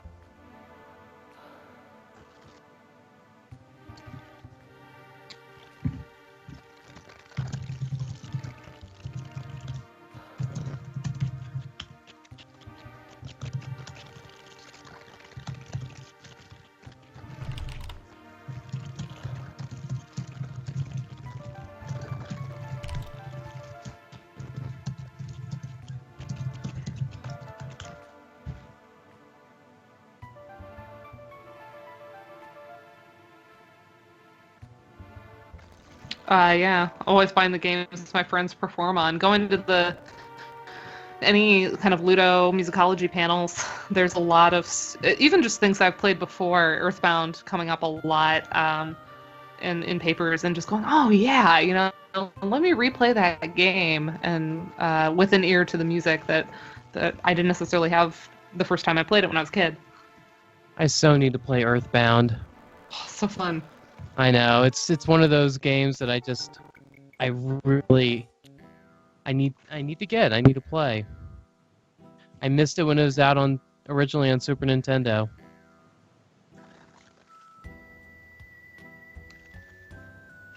Maybe But we I should just always add continue new this. things. You know, after we do Final Fantasy VI, we pass the baton to Julianne and Dana, and we'll all watch Final Fantasy IV. And we'll all play 4. And then we can do. I've I feel got like a after Twitch that we channel, should do y'all. Chrono Trigger after 4. Oh my god, yes. All of the JRPGs. And the one I really want to get together with all of you and do at some point, if this becomes a thing, which P.S. it should, is Which it is. Seiken Don't worry, it's already Densetsu a 3's music is Oh my sublime, God, yes. and very few people have played it. So I think people might Yeah. enjoy seeing it played. Do you have a translation? Yes, I have an excellent translation. Great. Which one is that? I don't know. It's the Neil Cortlett fan translation. No, I mean the game itself. I'm trying to place It's the it in my head. unreleased Super Nintendo sequel to Secret of Mana. That's it. Okay, thank you.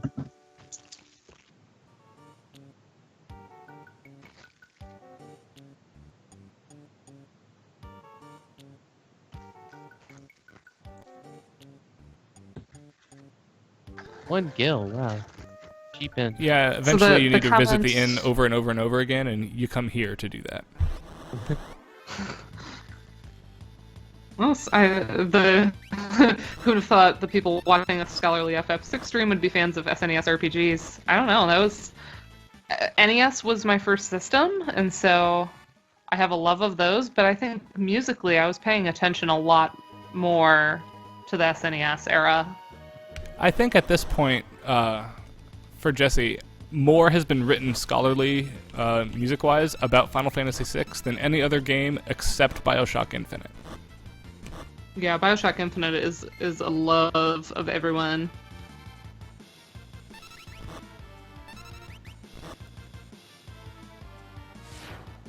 And you know, if I can publish a little faster, I have a lot of NES stuff in the works. It's just not out yet. Like my dissertation, for example. Well, finish the dissertation first. It's getting there. That's the most important thing. Yeah, I like my dissertation. It's my fave. I was actually just reminded on Facebook, it was 3 years ago. Today, not 3 years ago. Gosh, what year is this? 2017? Mhm. 4 years ago today that I officially finished the rough draft of my dissertation. Congratulations! That's amazing. I want to be able to say that so badly. I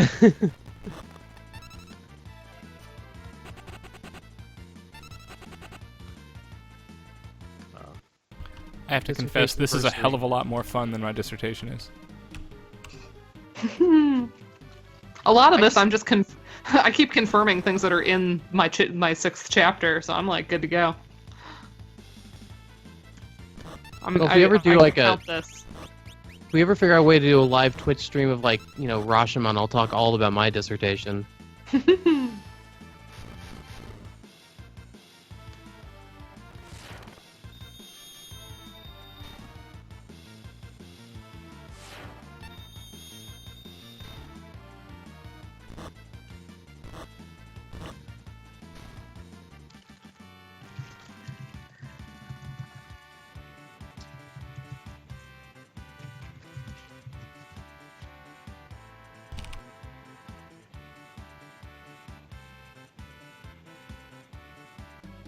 Oh, for the comment about wanting to see the game adapted, into a Wagner-esque opera. There is an opera, a standalone opera. Of course, it's a short sequence. It's not a full, not a full opera, but there are performances that you can find. Particularly, I mean, if you just go on OC Remix, there's a lot of interpretations of the opera sequence.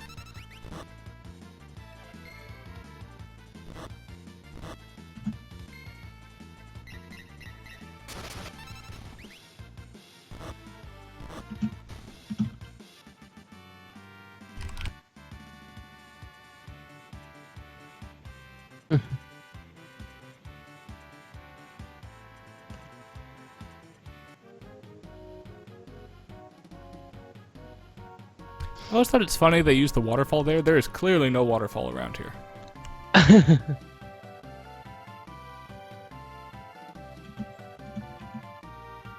The waterfall. I'm waiting for the stream to catch up. The stream just passed it. You see the falls in the background. In the fall, the scenery, yeah. It looks cool though.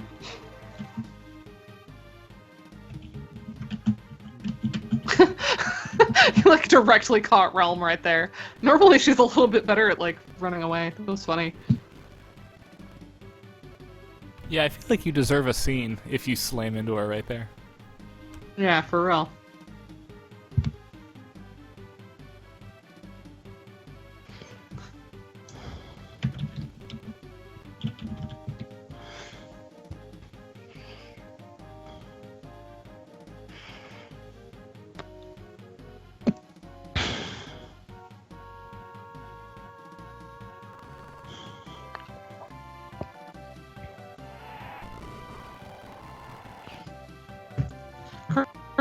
The actual statues, these are just like idols, right?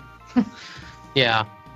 Because the real statues are differentiated gods and goddesses that become the final power of monstrous gods that you fight on your way up to Kefka.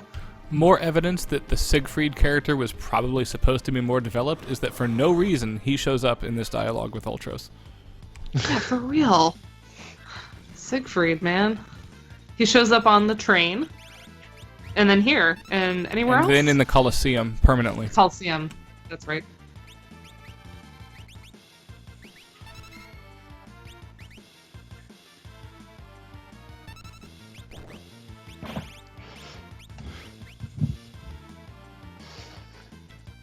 Also noting that Ultros doesn't get his own battle theme, or his own boss, even his own boss theme.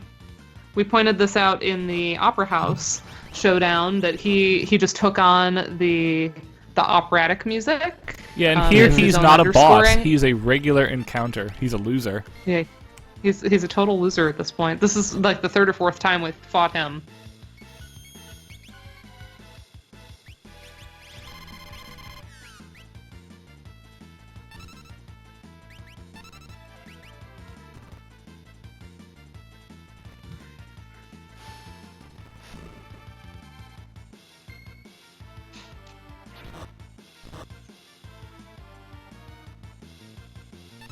And here he's purely a foil for us to learn about Realm's ability, right? When she shows up and... He's a glorified tutorial. It's possible to kill him here without Realm. Oh, really? Are you gonna do it? Are you gonna let her have her moment? No, I'm low health right now. I'm gonna let Realm do her job. Okay. Good.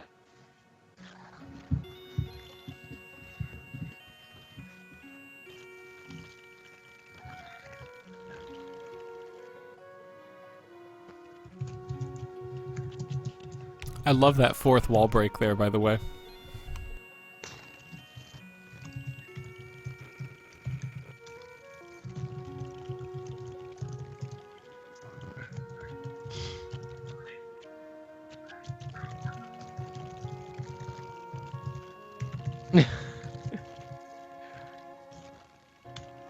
Oh yeah, the stream just caught up with you at the fourth wall break. It's like a Shakespearean aside. And they do that a few times in here. Yeah, they do. They face forward, and they leave battle formation because we're otherwise in a battle. Uncle Olsey. Yeah. I feel like that type of aside strengthens my theory that this whole game is essentially trying to be an opera. Yeah. Or at the very least, theatrical in nature.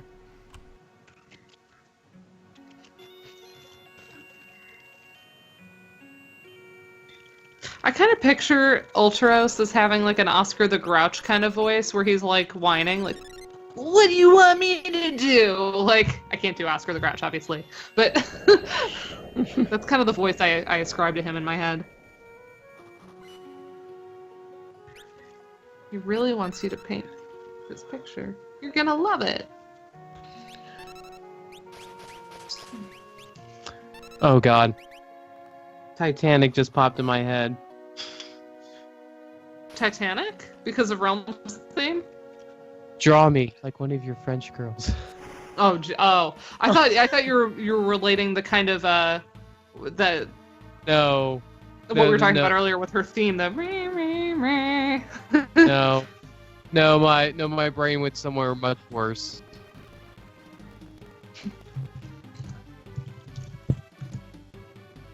Apparently there's an Ultros fight in Final Fantasy XIV. That's amazing. Yeah. Gosh, which one is 14? 14 is the 14 second is online game. 14 is the MMO, that's right. Yeah.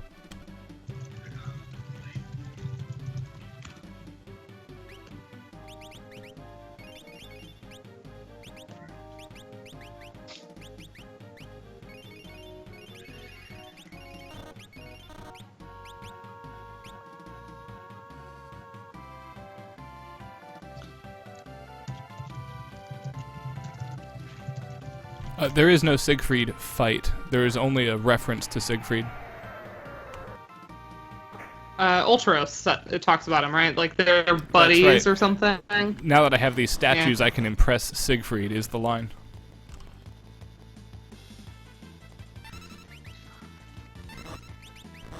You could impress a lot more than Siegfried if you had possession of the real statues. It's pretty naive.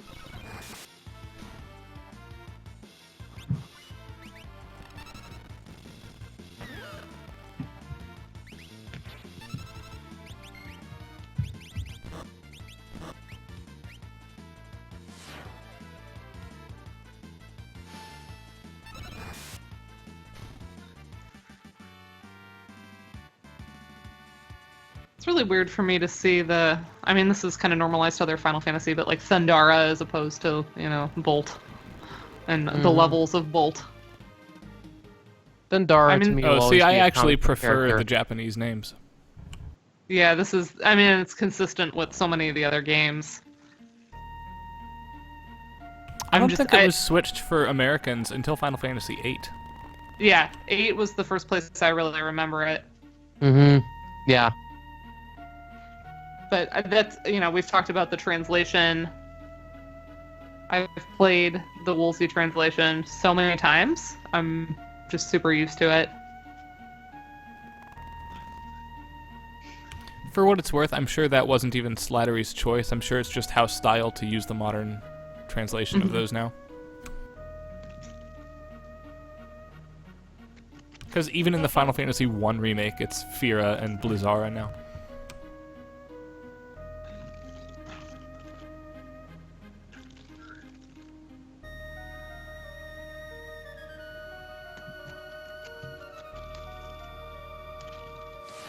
I like how few actual sprites represent the Espers. They're just all recolors. We get the lone wolf, and we get the dragon, and we get the little fairy chick. And Yura, I mean, he's actually a character. But... I'm kind of sad he's not a Magicite eventually. Like, he gets his own he's sprite, cool. right? He seems worthy of it.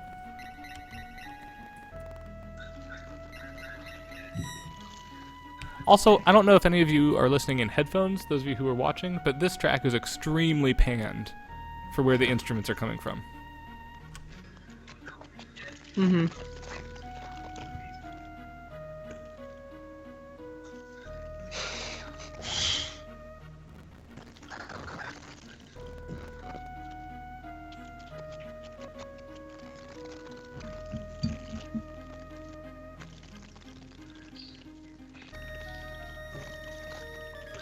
I wonder if that pan comes across in the broadcast. No, that I'm not sure. I'm not getting it super strong. Yeah, I know that it happens, but I don't know that I'm getting it super strongly in my ear.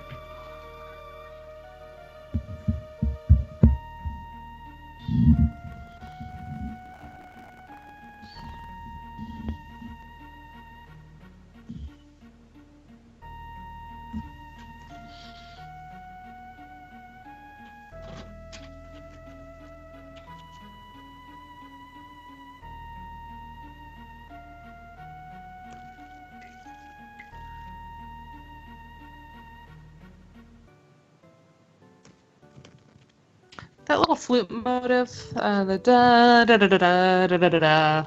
It reminds me of a sort of sweeter, more innocent version of some of the highly chromatic falling gestures we get in the Metamorphosis theme. You know, that associated with more catastrophic moments in the game. I think that's probably intentional. You know, Metamorphosis, Catastrophe. All three of these represent magical power in some form or another. Yeah.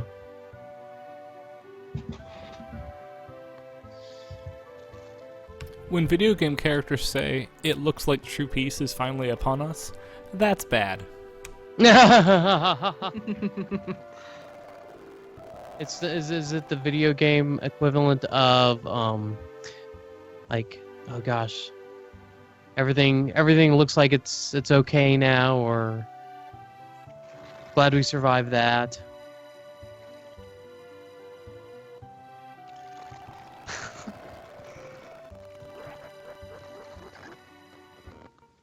It's too bad there's not a musical cue that gives you kind of an uh-oh, because so often that type of thing would be underscored in a film, right? Where they give you a little, like, string sting right there, a little swell. Yeah. Go, uh-oh. Or an ominous no, it's not chord. okay. I feel like the laugh Diminished, does probably. that for us. Yeah. Something diminished. What would you say, Ryan? Kafka! I said I felt like Kefka's laugh right there is the stinger. Oh. Okay. Yeah, that's true.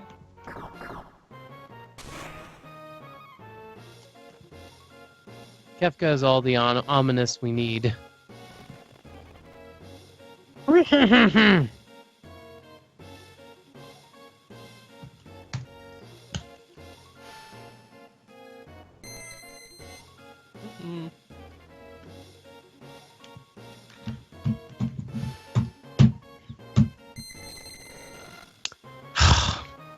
So my North American Conference video game music paper, my NACVGM paper this year, for time, I had to cut a very, very, very large dissertation chapter down. So I basically only talked about this theme, the Kefka one. And then the chapter goes on to actually speak a lot more about the Dancing Mad. I'm looking at Kefka's themes in particular, but the basic thesis is that we're told he's mad, and there are 7 or 8 different markers in his initial leitmotif that tell you that before we've seen any of it in the narrative. Because this shows up very early in the game. His very first appearance, it pops up with him.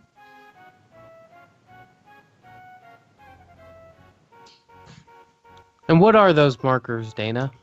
Funny, you should ask. I have a link to a slide from the PowerPoint from that very presentation that I'm going to post right this moment. Ah. And I should say, we did not plan that. Yeah, so... Dana planned it. She's on top of this type of stuff. Yeah, so to read... Yeah, I've been uploading these. So some of the musical characterization, we start from that kind of mischievous pizzicato. People point out that there's like a Howl of the Mountain King kind of sound to it, to a more sinister mirth. Mm-hmm. There's the military topic showing up in the instrumentation and sort of the march-like rhythms. Yeah. There's the obsession with gaining power by the addition of dynamic brass, percussion instrumentation, and the overall expansion of the musical texture and dynamic. There's, I pointed out earlier, the addition of the harp to add the kind of delusional flights of fancy with the flourishing gestures, and that's incongruous with the military stuff. There's instability in the metrical shifts and the periodic structure. So the very first time, the period is about half its duration, and then when you add the more bombastic instrumentation, it becomes a full 32-bar period. There's the religious connotation, kind of foreshadowing his transition into a godlike figure or an antichrist, anti-god. And then there's this operatic grandeur and spectacle that we see throughout the game.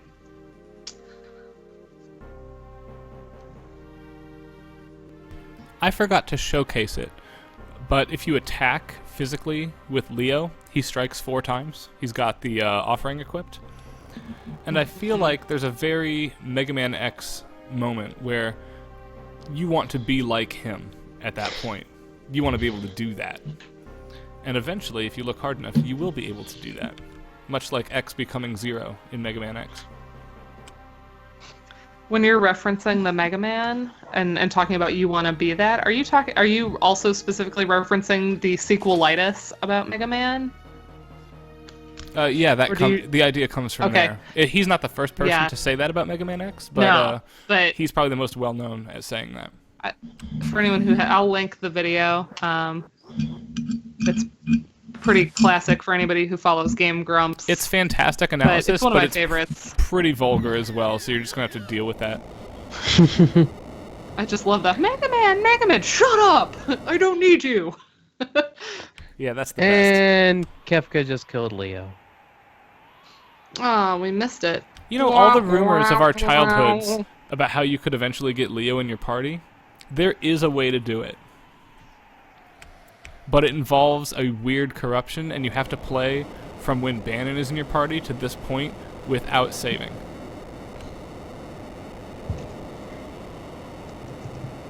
And we get the wind again.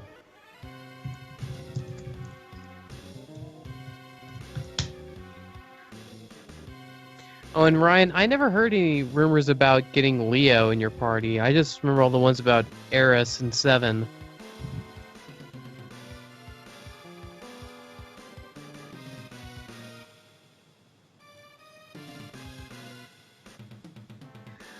Yes, Julianne, there is a way to do it, but it's ridiculously complicated and it's not worth your time, except as a gimmick. I was gonna say, it involves glitching, right? Yes, it does. Essentially, Bannon, Leo, and Kefka, when they're in your party, all fill the same slot in the party. Yeah. There's a reserved slot for them. And so if you die and reload all the way back to when Bannon is in your party, it'll stick Leo or Kefka in there instead, depending on when you die and when you just were. If Kefka's turn comes up, the game will crash. He's only ever in your party for about 30 seconds. It was during the Cave of the Sealed Gate. During the battle with him, the game actually sticks him as the fourth member of your party. Somebody asked about, I think it was Julianne, somebody asked about the limitations of the game only having 4 at once. You can only have 4 party members, and Kefka fills slot 4. That's why Terra's gone.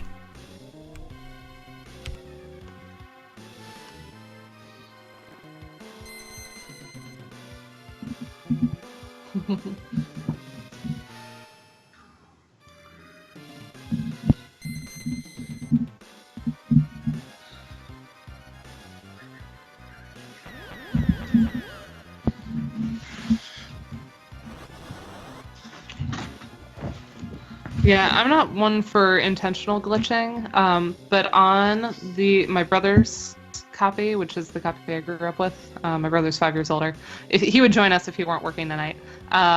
We actually had an unintentional glitch happen on ours that gave us, like, unlimited inventory of all, like... Is it the Intanger Realm sketch glitch?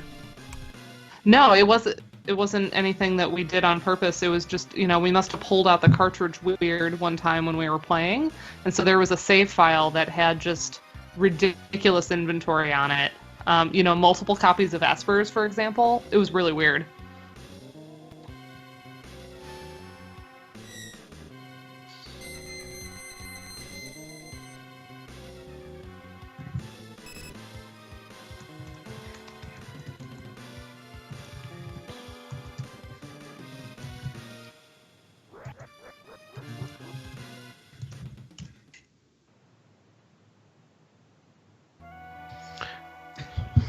So there's a comment about, the distress here, playing and just watching him gather up all the magicite. Sort of reminds me of how you can get your loved one's ashes turned into diamonds. There's companies that will compress it, at high pressures to do that for you, and then you can get it turned into jewelry and kind of carry your loved one around with you. That's always what I think of with the magicite itself. That it's exactly that process. Oh, yeah. Man, that's weird. It's heavy.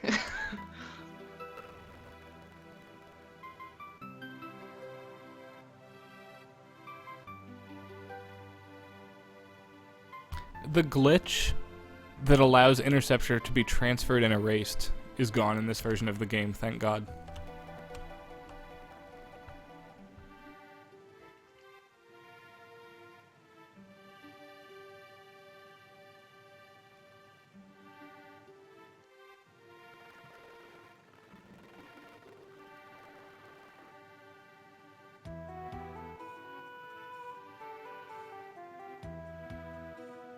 We have Awakening right here, right? Yeah. And then Yes, we and go then back. we go into the World of Ruin city The- theme, I think. Mm-hmm. This is it? No, this is under martial law. This Yeah, is under the martial law, occupied the city occupied theme. city. Yep.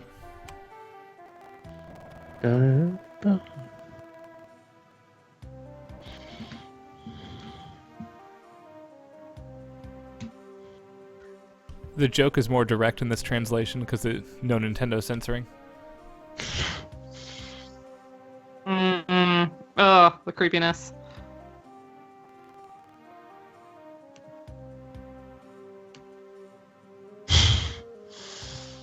Oh my gosh. I'm picturing a wiener dog named Interceptor, and that's amazing. Yeah, that's awesome.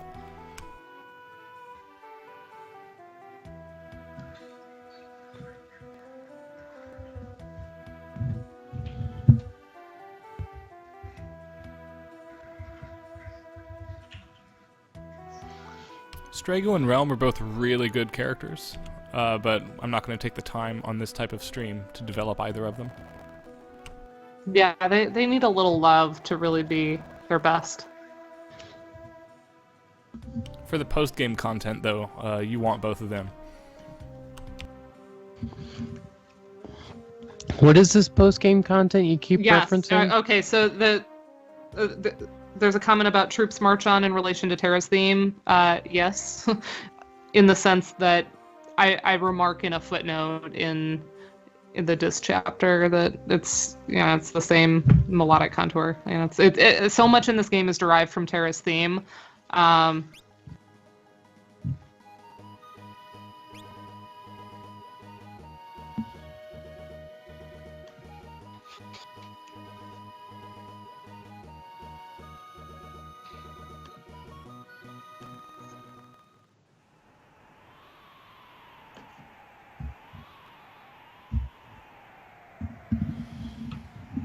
Like, if you count the number of times that some sort of rising da-da-da-da-da kind of theme comes up, it's a lot. Other than the rising or falling chromatics, the bum-bum-bum-bum, or the bum-bum-bum, those are probably the three most repeated little motives in the entire game. So yeah, Terra's theme just pervades this entire game. She's kind of the glue that holds together the entire world, which is also my argument for why her theme is the overworld map theme.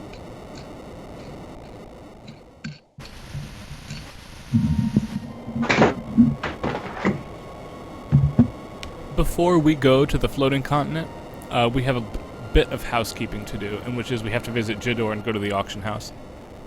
Yeah. Try to buy a chocobo. Yeah, we're going to fast forward through anything that's not the two Magicites. Yeah, because you get a lot of it.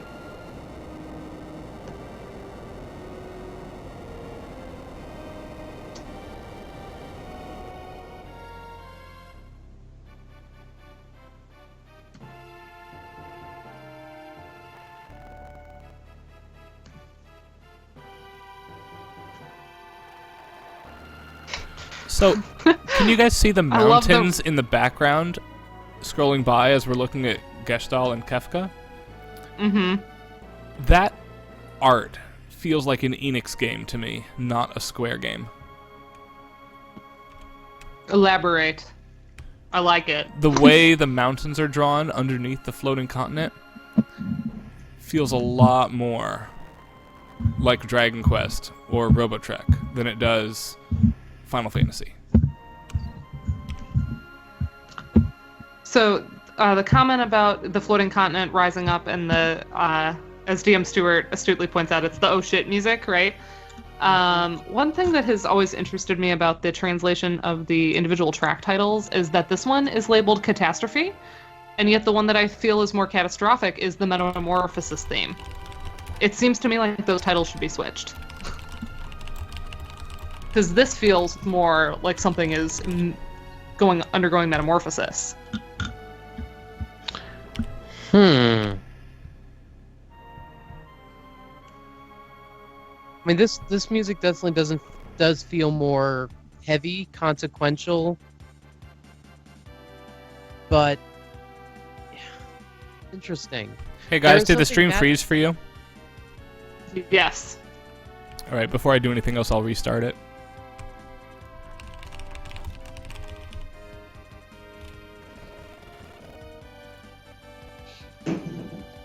Me out, so I went to see Doctor Strange. It was pretty good. I had a friend who did that.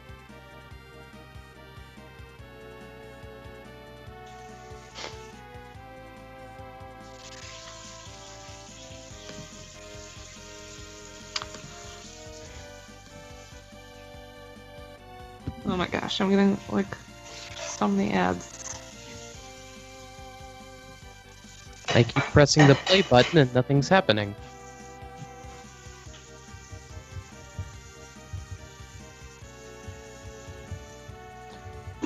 What?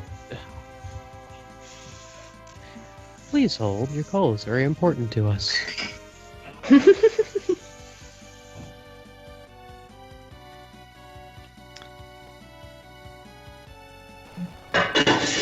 I was on hold forever. I had to call the courts when I was working on my like spousal support paperwork, which by the way in Ohio I had to file for child support. I had to list my ex-husband as the absentee parent. It's very weird. Because I was representing myself, I got to see all the documents where they just don't differentiate. But the hold music was so bad, and it looped over at a place where there was no cadence, and it drove me crazy because I was on hold for 40 minutes. I almost made a transcription. All right, I'm back into the stream. Yay! Yeah, I am too. Sorry about that, everybody. I realize we lost 4 or There 5 we people go. there, but thanks for the patience, those of you who stuck around.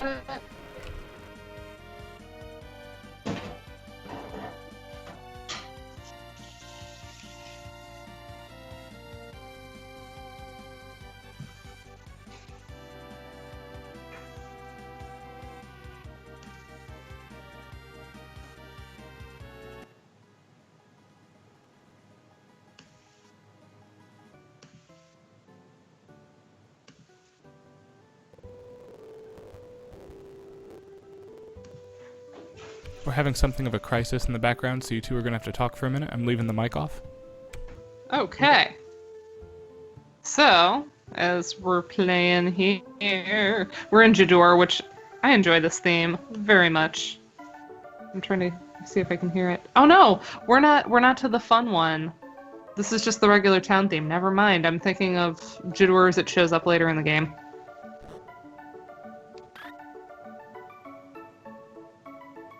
And then we get to our spinach rag, which we've talked about. It's just fun, honky tonk, out of tune. You know, oh, it's brilliant.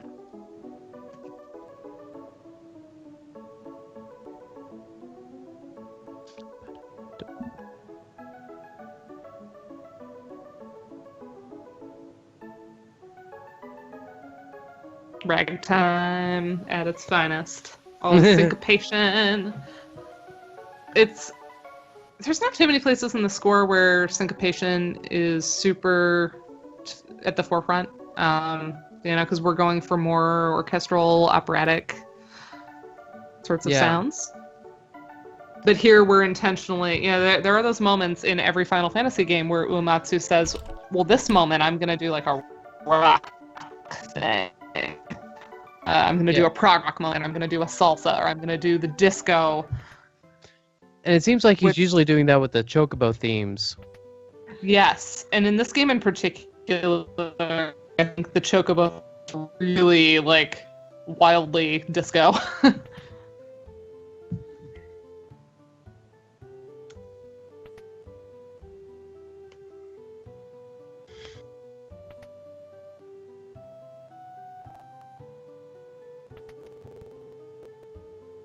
So we're trying to game the system here by watching the blonde lady outside the auction house. Mm-hmm. I did not know this. Yeah, explain. I just got told by the chat. You can read it there. Interesting. Yeah. See.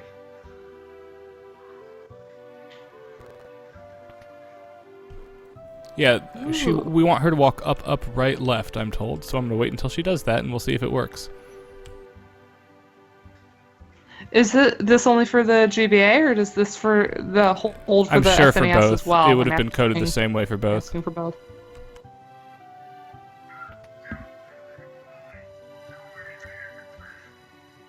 Hmm. It's an experiment.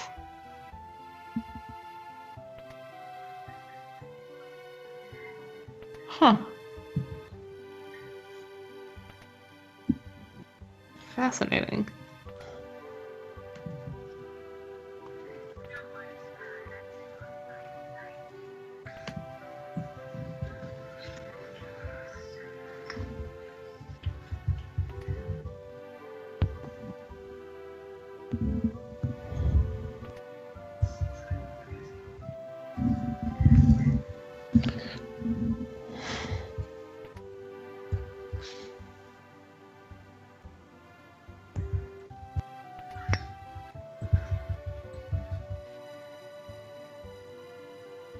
Y is to get a Magicite. Let's see if this works. If not, I'm just going to fast forward a whole bunch of times.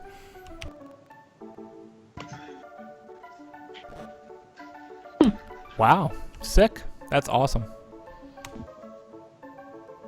I can't believe that.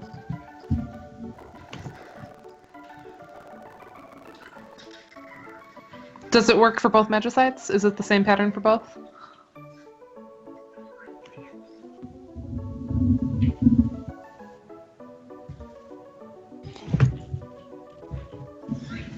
I love when you learn stuff about a game that you know very well and have played a lot. Learning from speedruns. Interesting. Yeah, one of the ones I learned like way late in life was about the Chris Houlihan room in Legend of Zelda: Link to the Past. Because it's such an obscure thing to find, and to want to go back into the castle to even locate the Ruby Room.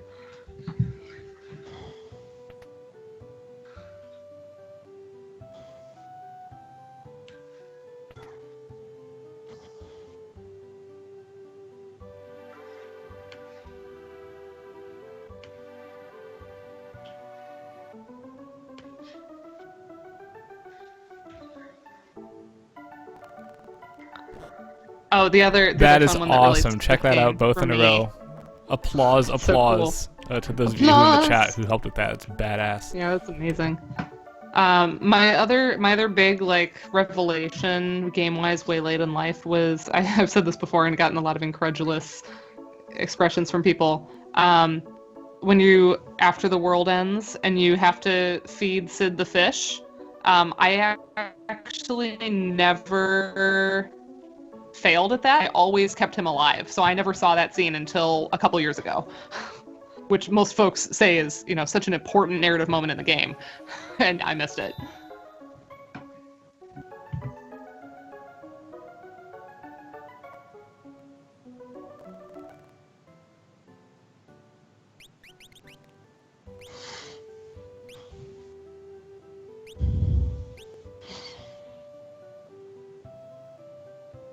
All right, yeah. Shout outs to DM Stewart for saving us a shit ton of time doing Yeah. that.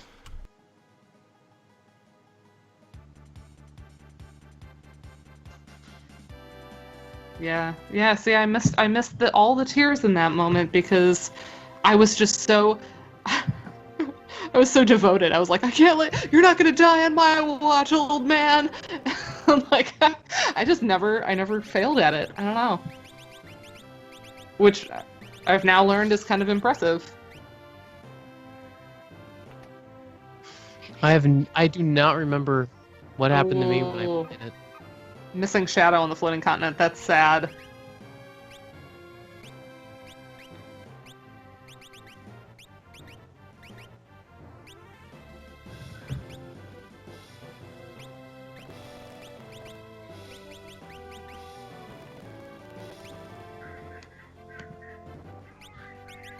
Maybe once I finish library school in December, the first thing I'll do is go back and replay this game. Might be a good idea. Replays are fun, but there's always new things that are on the list to play. Well, I also have a massive list of anime I need to watch, so there's also that.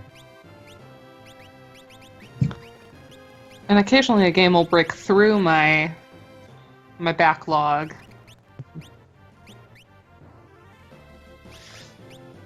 Does it ever feel hard that the things that you actually love doing are also what you're researching? No? I don't know. Because like I feel like I have to watch all this other content as part of, research. But it's like I don't want to think. Yeah, P.S. We could go get Intanger, but it requires me to learn a couple spells because you can't insta-give him in this game, and I'm not going to bother right now. So we're just going to save, and we're going to do the floating continent. So sorry, Okay. Intanger fans. Let's go fight the floating continent.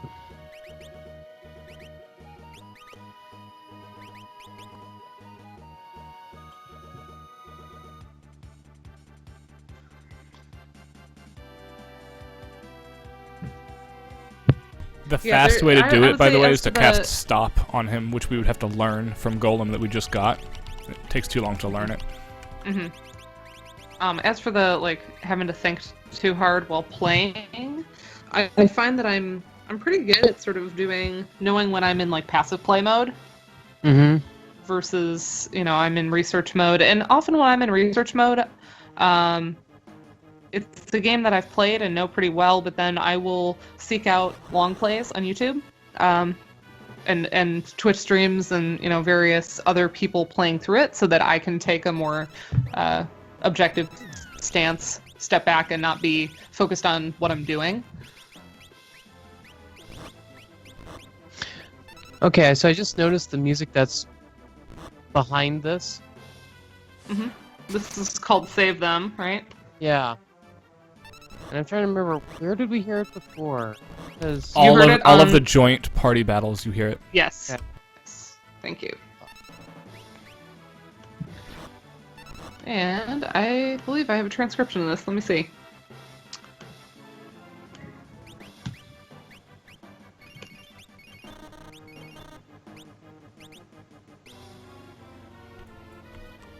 Yes, I do.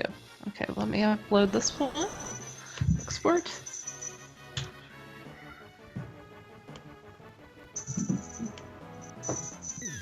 Yeah, so you'll notice I don't have a lot of individual character leitmotifs when we talk about Terra's theme or Realm's theme.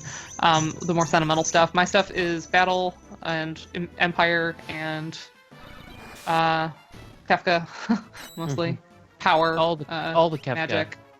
All the Kafka. Kafka is where I started, and then I started having to do all these other transcriptions because if I wanted to reference something, I needed to make my own. Mm-hmm. It's the fun thing about dealing with music that does not have notated scores. And of course, there's issues with my transcription. I'm kind of imposing my subjective thoughts about it. But I try to have people. One of the reasons I post these, I like to have people look at it, and I'm constantly sending my transcriptions to people and saying, some of the enharmonic spellings that I do, I could definitely be another way because I'm not doing a harmonic analysis. Mm-hmm. So I usually think of them more like a Renaissance, linear, horizontal sort of vocal line. I look at it more in relation to what comes before and after it, as opposed to what's happening vertically. So I always say if anybody catches something that could be spelled better, let me know.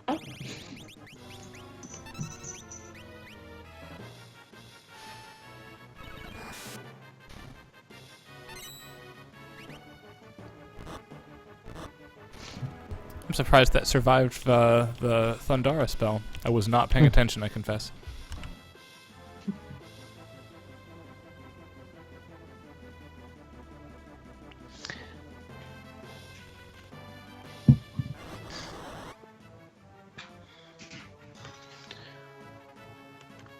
So going back to when we were talking about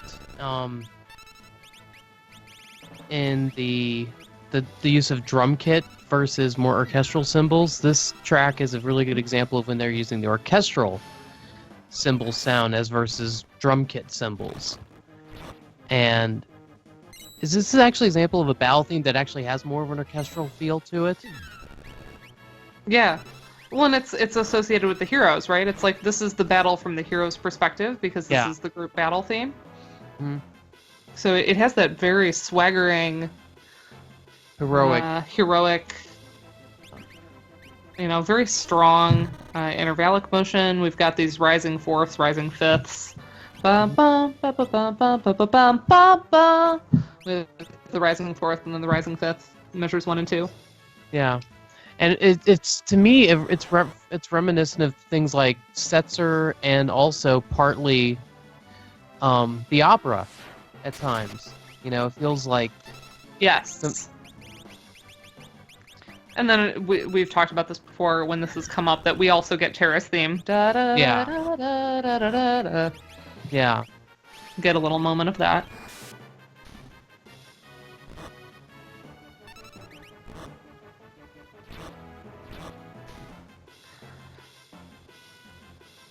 Yeah, this is pretty much, it's just strings, trumpet, and snare drum, timpani, bass, cymbal. So it's just percussion strings and then trumpet. I think there also might be like a low brass in there somewhere. Yes. There's trombone, and there is, let's see, trombone. Yeah.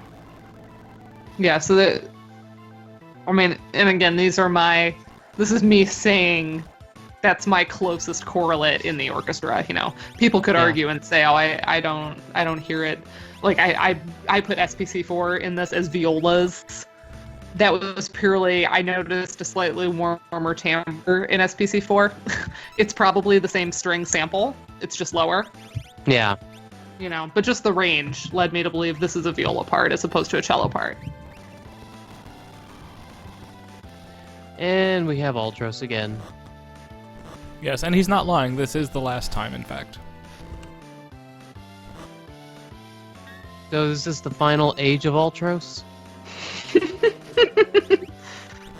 Rim shot. Yeah, I totally, when Age of Ultron came out, I was like, wait a second, Age of Ultros? And I annoyed the crap out of some of my friends. They're like, what, huh?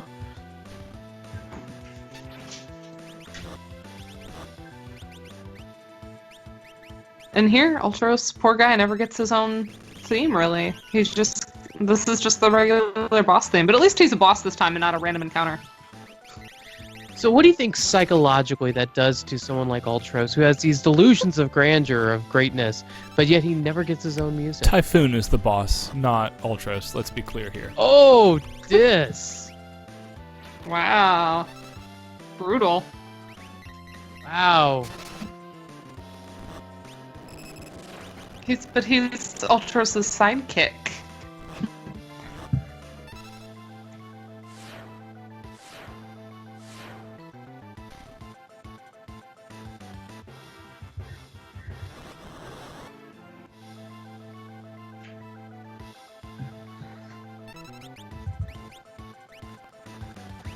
But in all seriousness, I wonder why Ultros never did get his own theme.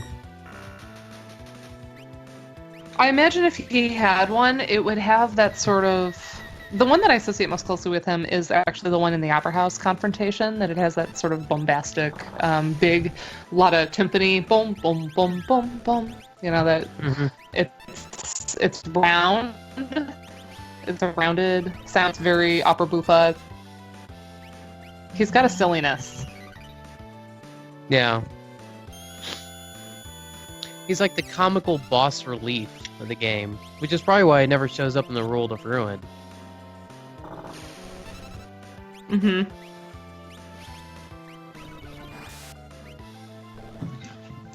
We're not supposed to take him seriously. I mean, even just his dialogue, that he's bantering with you constantly while you're fighting. He's monologuing. Mm-hmm.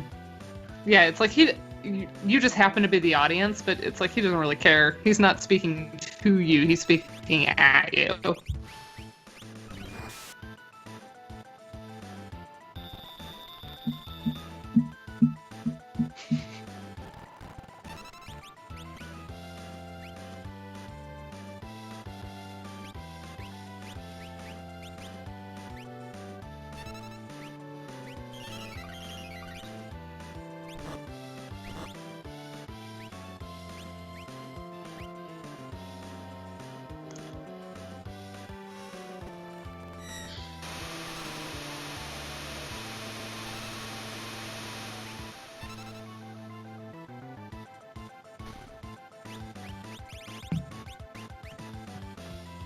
This is one of the few bosses where behind the rods and Thamosa would really help you out. Mm-hmm. Exploiting weaknesses.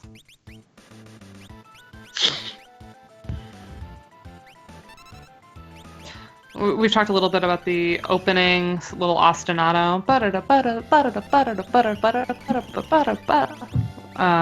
That pops up. That to me is a very like spinning your wheels kind of theme. It's like a crap. I can't run away from this. The use of the organ in this, in like the main boss music, to me, it almost seems like foreshadowing all the organ and Dancing Mad. You know? And how?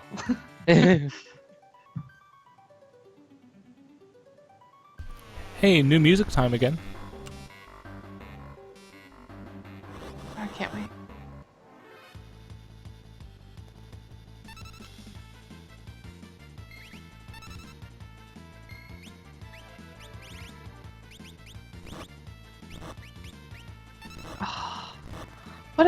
What is that bass?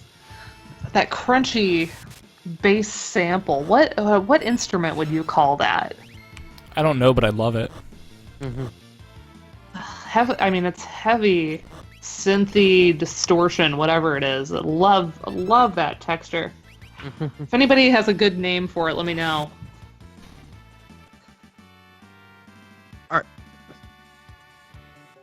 Which blah, blah. Are you talking about that long slide in the beginning of the track, Dana? Yeah, that instrument. So if you follow that track before the strings come in, Yeah. which kind of reminds me of Okay. It reminds me of the beginning of Who Are You? Come to think of it, the bass part. Oh yeah, I mean, yeah. What I just sang was more that, but.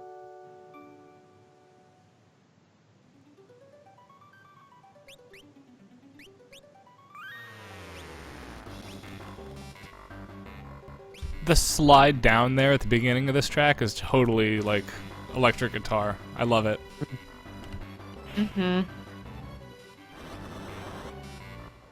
And we referenced the Terra theme and the relationship with the Occupied City theme. There is a little bit of that da da da da da da da da da da da da da da, that stepwise motion, the rising then falling back. It's not a direct Terra theme, but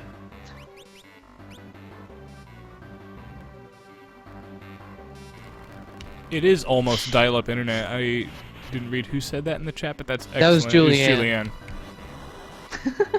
love it. Yeah. Oh, the things that kids these days will never know. The struggle of a 56K baud modem thingy.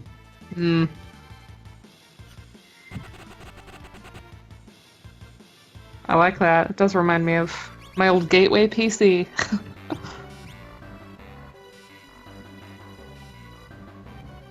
What horrible boss in here are we talking about? The boss that can't hit me in just a minute? I will be Atma fighting Weapon. him. Oh, I was thinking of Atma Weapon. Well, I have to fight Atma Weapon. There's an optional boss here, who I will be fighting very shortly.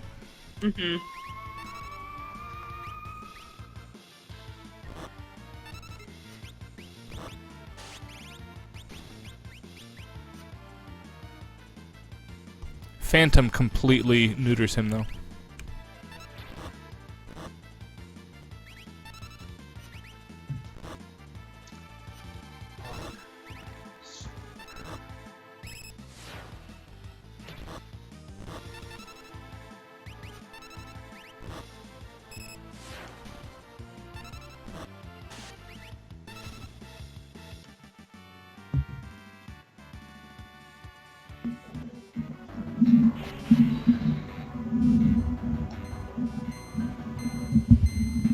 Actually, I just skipped it. Let me go back. Yeah, the Apno weapon theme is amazing. I started a transcription for this one and didn't finish it yet. But This guy will 'cause straight at up that kill point, you I really every didn't- time. I didn't need further proof of the kind of boss theme trope. I didn't need other examples. I already had enough for the chapter as it was. But it's a lot of the same. The swirling string ostinatos are the same as the main boss theme. But we'll get there.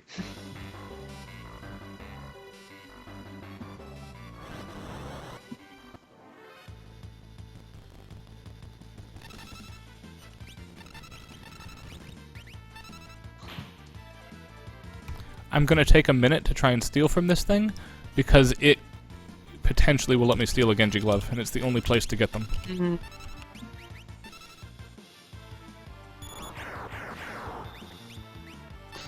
I associate this dragon with the one in the World of Ruin that casts Pearl on you constantly. Sorry, Holy.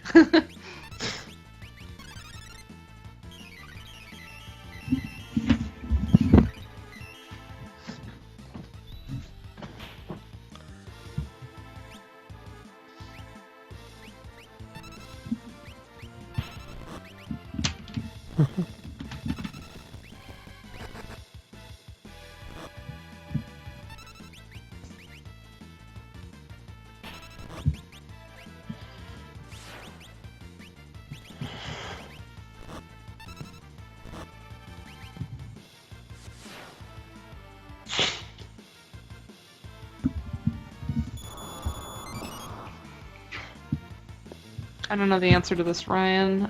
Could you? Oh, get you a Genji can glove get in the one? cave for the sealed gate? There are a couple Yeah. Genji gloves in the Thoughts? game. I There's think a one is in the couple. cave, Yeah, but there's one they're earlier limited than in that too, and number. I can't think of. Yeah.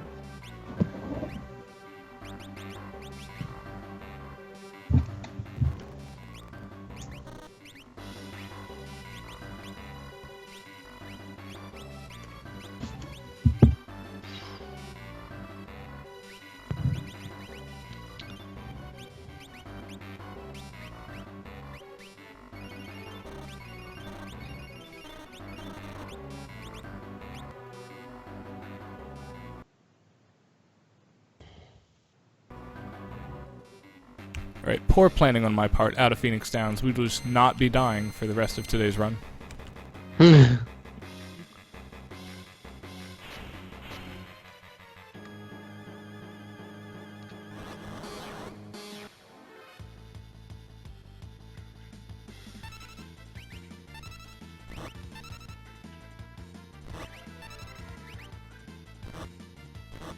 Returner hideout. Oh yeah.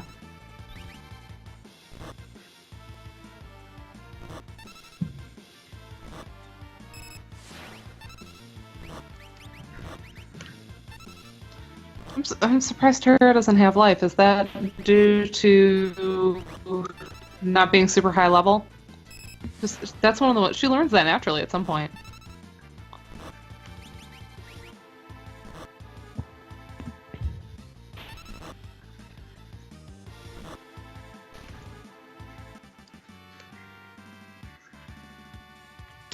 And Locke just died.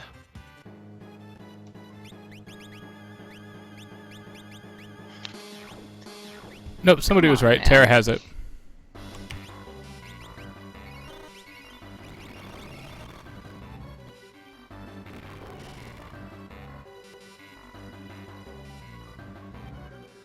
The theremin moment. Yeah, I love it. Okay, Jesse, you are normally super legit, but I am mad jealous of that. I don't want to be doing this. I want to be playing Breath of the Wild. Serious. I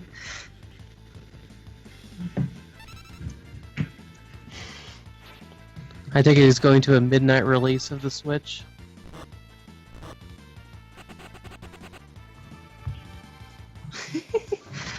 I want to be doing this, though. I love this game.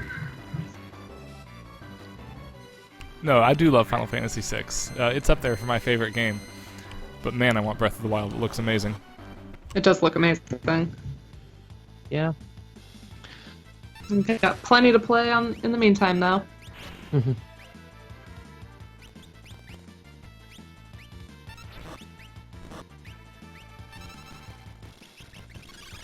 Yeah, my Friday night dinner game group. We beat Mega Man 6, and there was an attempt at Castlevania 3 recently. And other than that, it's been a lot of Bloodborne, a lot of just random people trying out the VR. I play a lot of Stardew Valley.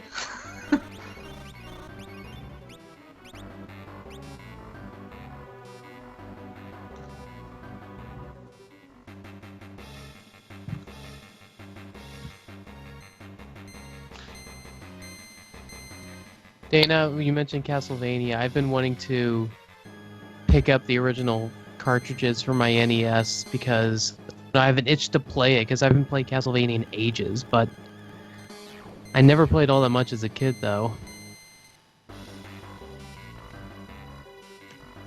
It's good stuff.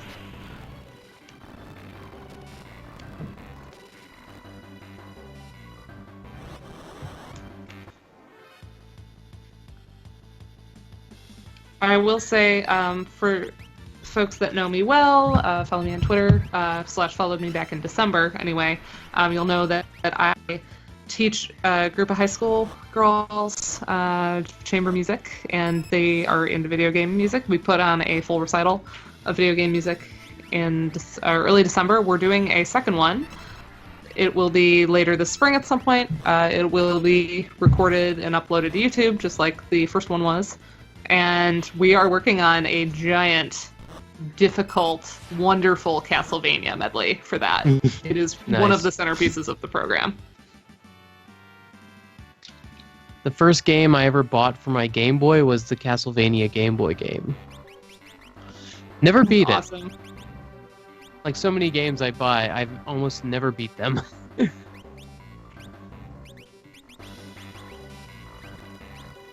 Yeah, the Castlevania one. Just the moment we started sight reading it, it was like, oh, chills. And it's rhythmically very difficult. The keys are very, very hard. But we pretty much always do things in whatever the original key is. The rules are very adamant. So even if it's 6 sharps, they do it. And they learn it mostly by ear at that point. But they're very dedicated players. They've got a beautiful sound going.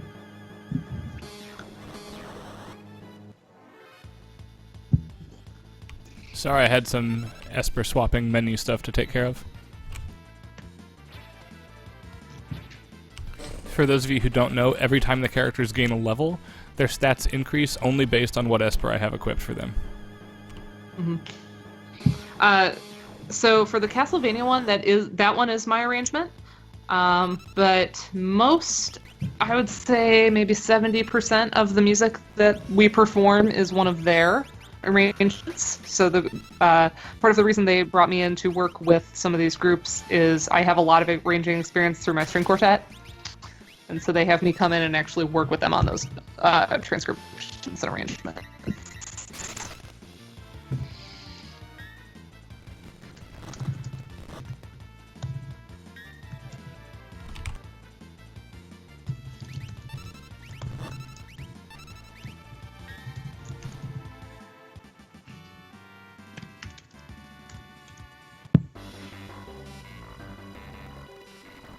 But yeah, what else do we have going? We've got a Shadow of the Colossus one for the new concert. Let me pull up my list. What do we have going right now? Chamber coaching. The group is called the Broken Strings, by the way. It's a violinist and a violist. They're fantastic.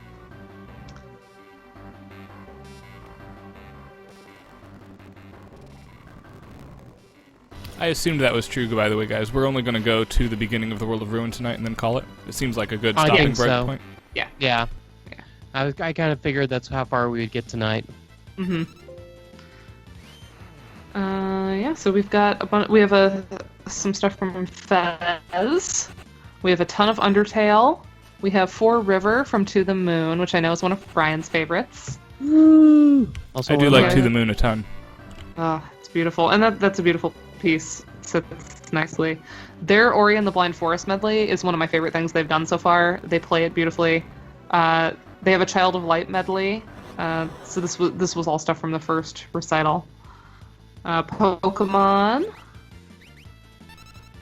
The Underworld theme from Kid Icarus. Still Alive from Portal, which was our encore. We have Brinstar from the original Metroid. And there's Pac-Man. Those are like little transitions between instrumentation. And we also have some Donkey Kong themes for that. We have Unforgotten from Halo 2.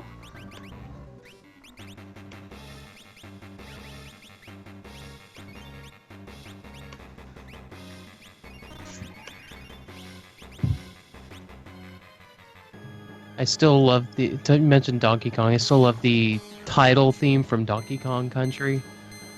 Oh yeah, da da da da da, and the old record player. Love that. I used to just like and the boot new up that clashing. game. I would just boot up the game to listen to that. Kind of like Tetris, so I do that with Tetris as well. Is there another save point here, or do I just have to go? You saved before the airship, right? That's the one, right? Or is it right before? No, I don't remember.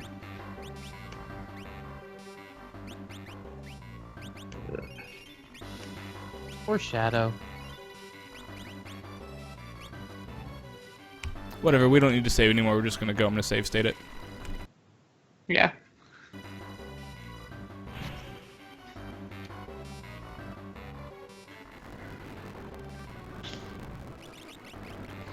Oh, I should also point out for this new recital, we're going to be doing the castle music from Dragon Warrior 3, and the transcription was provided by none other than Will Gibbons, who's working on an article right now, or a book chapter on neo-baroque isms in NES games. So he sent me his transcription and said, this might make a good trio arrangement, and in fact, it was a perfect trio arrangement. I did nothing to it.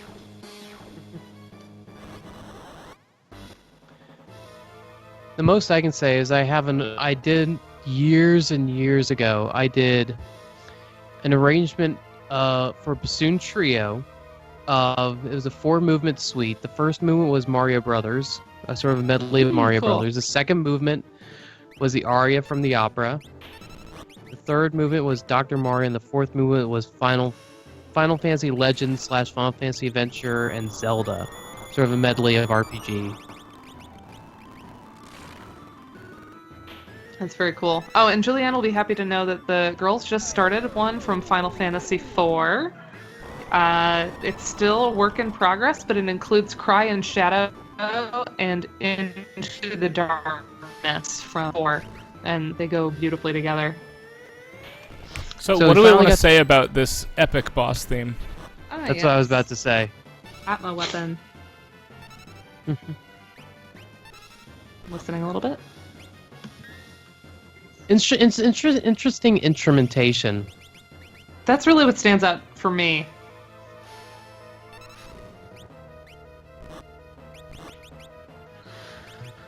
It's heavy So- on the sort of synth keyboard sound at the beginning. Yes. And that To me, it has almost like a circus grotesque element. Yeah.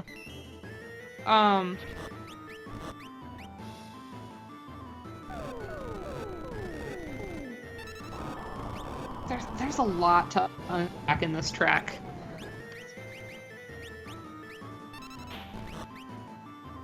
And to me, that's coming in at the da da da da da da da da da da. Yeah. That's where I'm getting that kind of circus element.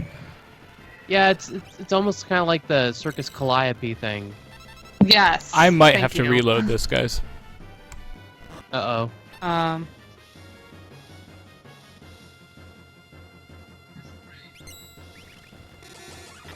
We get that glissando. This entire passage. Yeah. And then we take that up in the brass as well.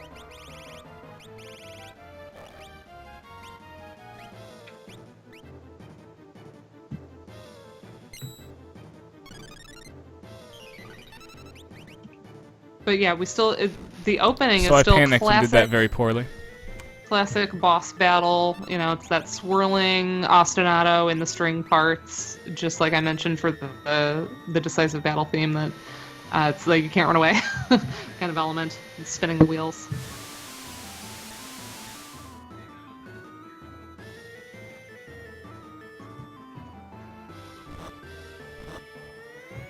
That just gives us more time to talk about everything.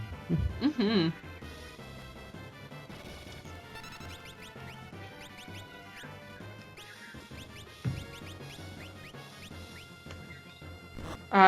As for the big question from Lenny, I have like a half completed transcription of it's not so bad to transcribe.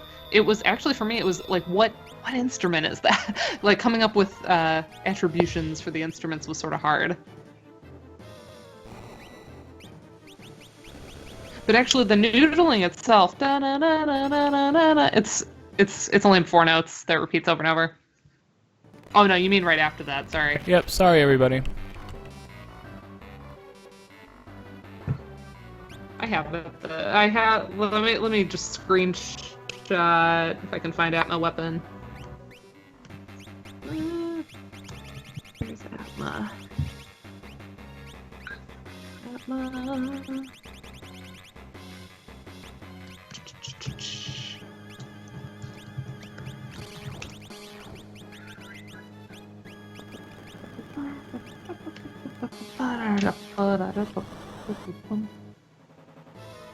Yes, thanks, Julianne. I did in fact die. I don't want to do the low-level solution to the fight, which is to slowly drain him of all 50,000 magic points with Rasp and Osmos.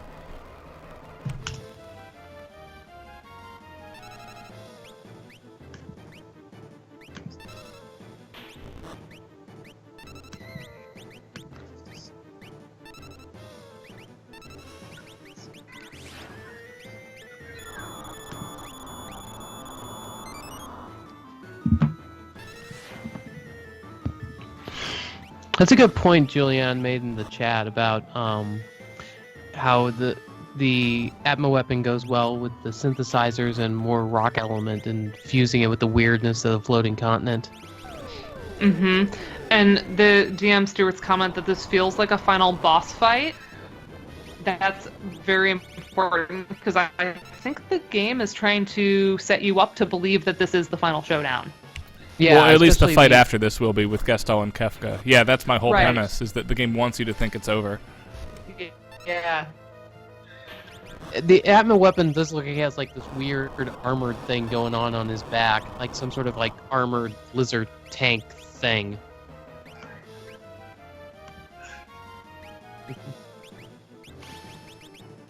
And certainly, you know,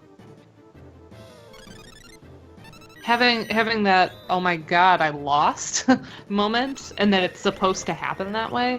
Usually, I mean, when I think of like intentional losses like that, one of the ones that stands out for me is the very opening battle of Super Metroid. So it's a tutorial loss.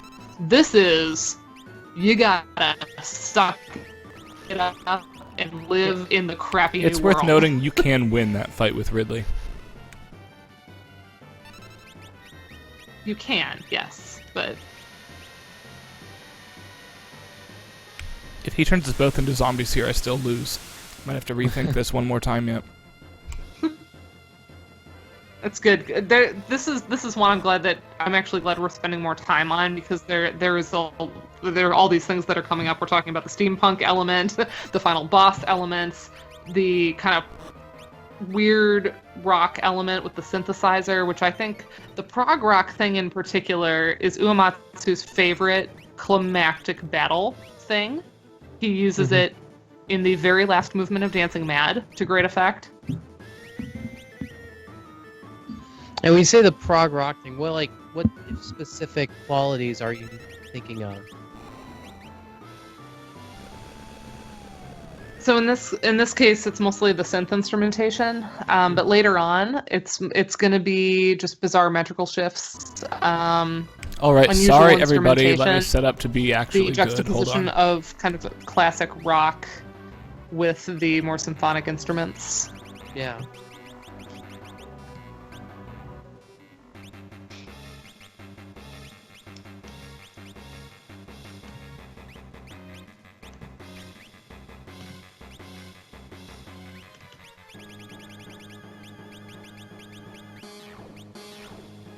Okay, I found it.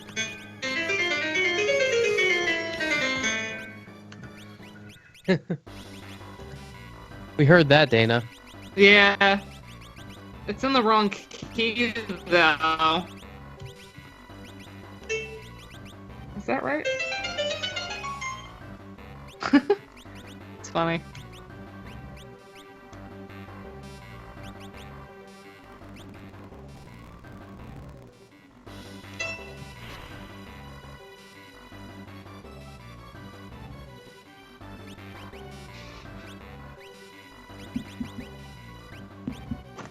I didn't think that would even translate. That's pretty cool.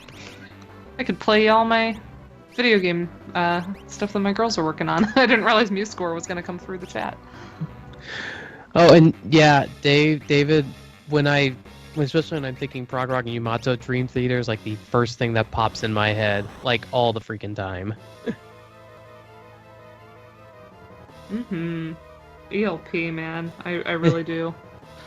Dream Theater's my favorite. Dream Theater is one of my all-time like Desert Island favorite bands. I saw them in October and they're amazing. Jordan Rudess, I have a crush on his piano skill.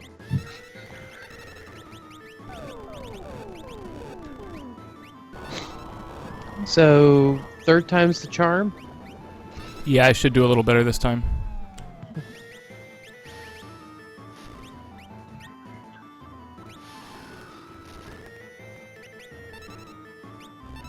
Well, and I also consider Dream Theater more prog metal, kind of walking Yeah. that line.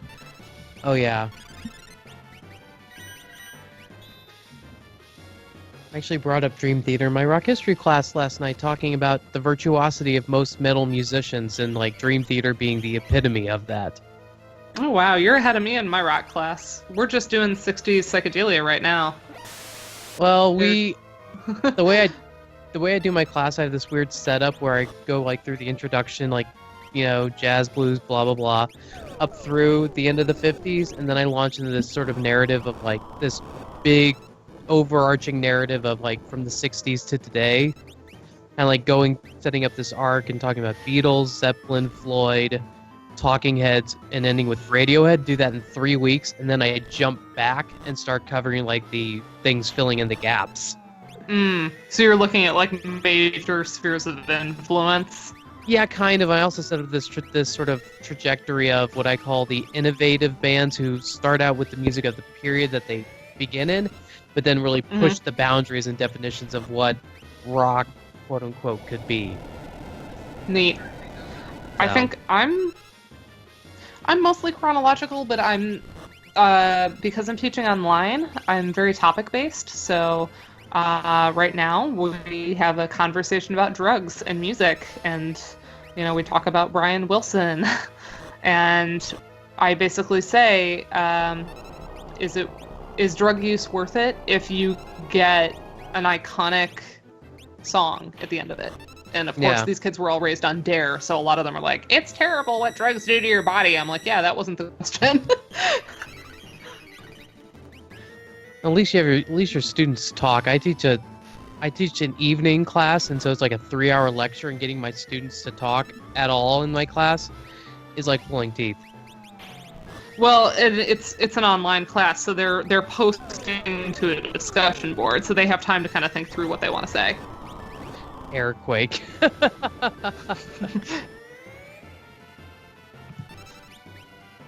I guess you could have there's ground, so there's earth, so you could have an earthquake, because it is a floating continent, so the continent's moving. Hey, check it out, folks. Proper preparation Tonic. equals victory. Ooh. I just needed to bring Carbuncle along and reflect everybody. Nice. Sorry about the illusory delay. Hey, I died like 8 times last week. Don't even. Fun fact, the carbuncle is how Scriabin died. Wait, go back. What was Scriabin? I missed it. Scriabin died from a carbuncle, and the carbuncle is essentially a infected, ooze-filled pus sac. Awesome.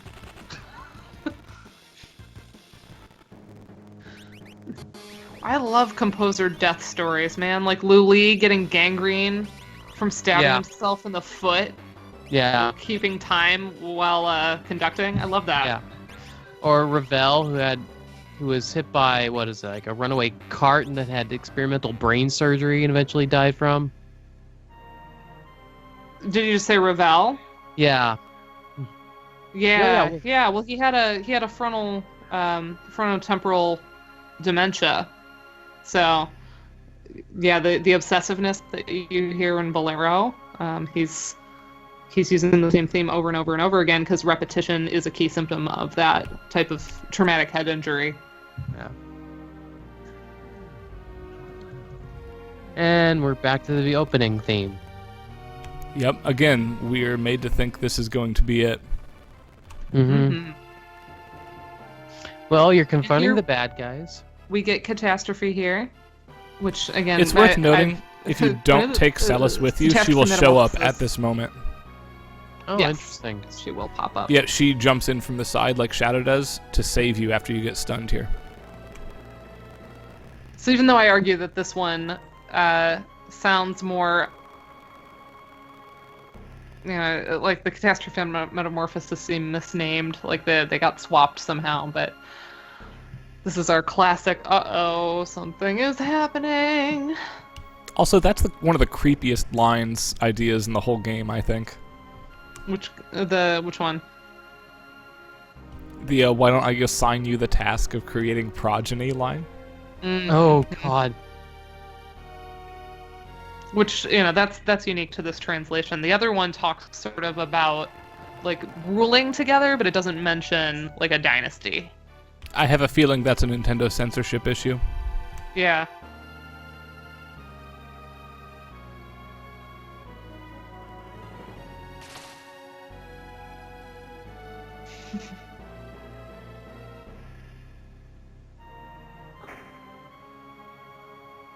I love this line, power only breeds war. It's something we'd all be better off without. Actually, in the other one, she says, power only breeds war. I wish I'd never been born. Yeah, one wonders what the Japanese has to say on that. And does born mean created, or does born mean infused with the Magitek power she wields? Right. In which sense?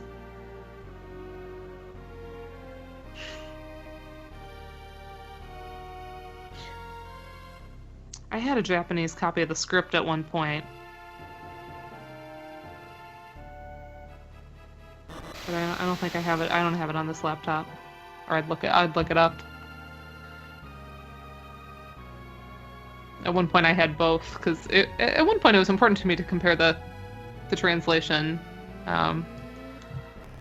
Didn't end up being... I was able to say everything just with the music in the chapter, which I guess is what you want in a musicology chapter. Quick trivia as we progress through this scene, since the music doesn't change for a minute. When you're fighting Ultimate Weapon, the boss I died on twice, if you only cast Rasp and Osmos, he will not move until you damage his HP, so you can kill him. He'll die if his MP hits 0. The catch is he has 50,000. It takes about an hour. Yeah. I've done it once.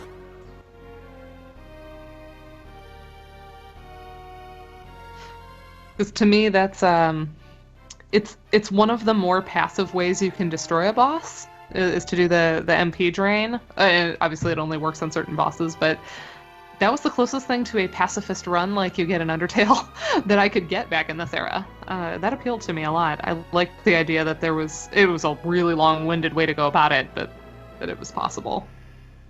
Mad? I think I'm mad?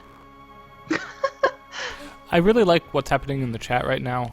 I agree, Celis is one of the best written female characters of this generation, and if you grew up playing this game, you would not be prepared for the onslaught of garbage victims that is what most games got instead.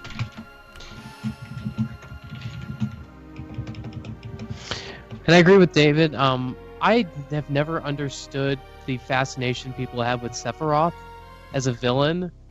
I find him kind of boring. Yeah, especially compared to Kefka. Mm-hmm. Kefka is like a deeper character. Part of it is Sephiroth looks very cool in the masculine teenage sense of the word. Yeah. And so people idolize him for that. Oh. And I wasn't a teenager anymore when I played 7, so maybe it's just like, meh. Yeah, the Kefka destroying the world because he's batshit insane. This is, the Heath Ledger Joker form of insanity.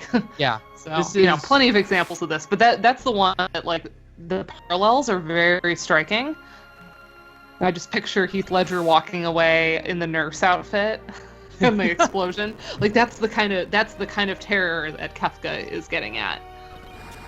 Oh, and that's such an amazing scene because, like, the first time when the explosives did not go off right when they were supposed to, so the entire thing with him like hitting the button and stuff was like completely just Heath Ledger. Yeah, and that there's a little run bit of run or you'll be there, well and done the instability line in itself is part of the terror. The run or you'll be well done line is fantastic dark comedy that fits him really well. And that's also in the Woolsey translation, and it is not the only time that Kefka refers to disposing of human life as like hosting a barbecue. He uses that metaphor a lot. Fire more generally, but specifically he says like welcome to my barbecue in the first encounter in Figaro when he sets Figaro on fire. Yeah. So this is a running theme for him. And then the ray of judgment from his tower, he talks about, frying people to impress, that kind of a thing. Burning the world.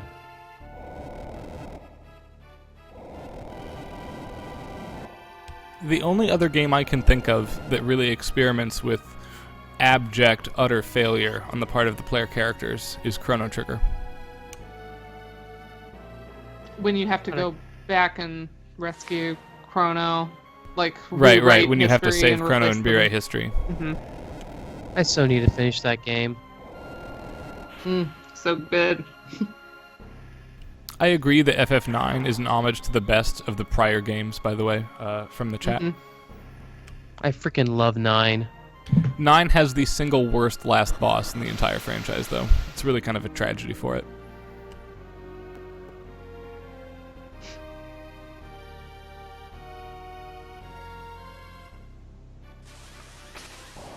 I think, actually, yeah, FF9 is the quickest I ever beat a Final Fantasy game in terms of, like, real time, not game time. Mm. I beat that game in 3 weekends, as opposed to the 6 years it took me to beat 6. That's a long time. I spent, like, entire years off. Though if I ever beat 10, it will have technically been longer. I am for sure waiting on Shadow because the evade bug is fixed. He's the game's best physical character. I also just hate the idea of leaving him behind. It's like how I didn't know about Sid having the possibility of dying, but I think even had I known that as a kid, I wouldn't have recognized the importance of seeing the despair of losing him. So I would have been like, no, you gotta keep him. You know, don't leave him behind. He's one of the good guys, kind of thing.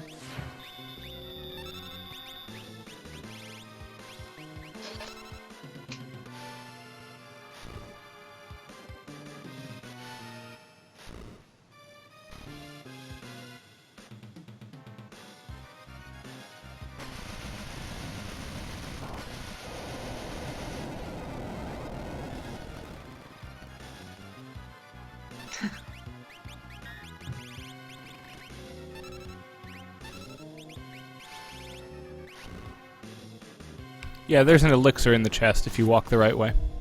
Mm-hmm. Shadow's the best of the whole game. Oh, the boss of the whole game. I love it. I love his whole like skitty westerny track too. We kind of talked about that. I dated someone that ruthlessly did not ever wait for Shadow, and it was kind of a deal breaker. Wow. Video game deal breakers. I like it. Share your favorite in the chat.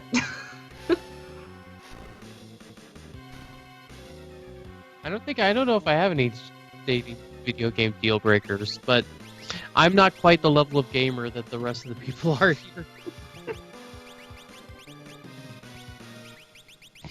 Not watching movies with subtitles will be a deal breaker for me. Yeah. I mean, a few years ago, my ex tried to play Final Fantasy VI because he wasn't really much of a gamer, and then he came to one of the North American conferences, and then he got inspired to play, and so I was live tweeting his reactions as a mostly non-gamer, and I really had a hard time not like backseat driving. And being like, check the clock, there's an elixir. You know? It's hard.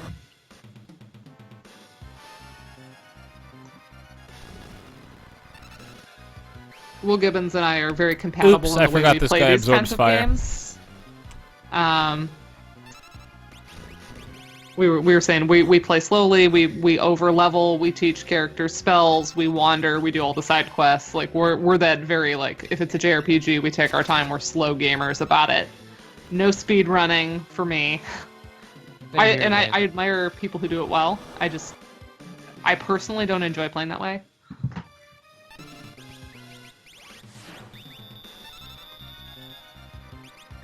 And during those 3 weekends that I was playing and beating Final Fantasy IX, during that last weekend, I was basically just doing level grinding, and it happened. I think it was the weekend of like the PGA Championship or something. This was like back during when Tiger Woods was like good Tiger Woods, and so I was like fighting these dinosaurs or something in one area of Final Fantasy IX, and so I would set everyone to the massive long summon spells and stuff, and I flip over to the PGA Championship, watch, and then flip back to the game, set up the next round, and I did that for like an entire afternoon. I'm attempting, by the way, to teach Celis a couple cure spells before the next world starts, which is why we're still fighting stuff. Nice. Making use of the time. Yeah.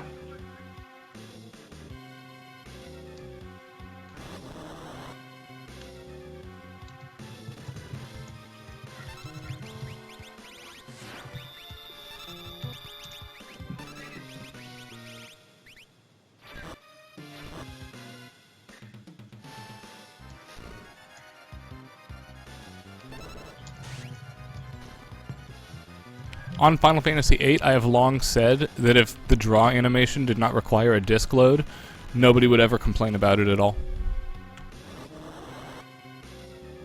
Sorry, what was that? I got distracted by the chat.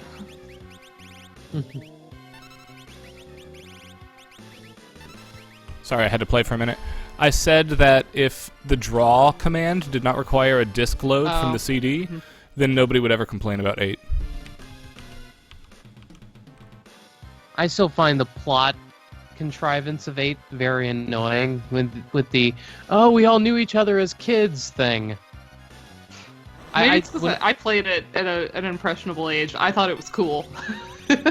Well, and I also liked the idea that like you need this thing, and you have to willingly make a sacrifice, knowing that it's erasing your memory. I thought that was a thing. Plays out a little cheesy, but the concept is interesting.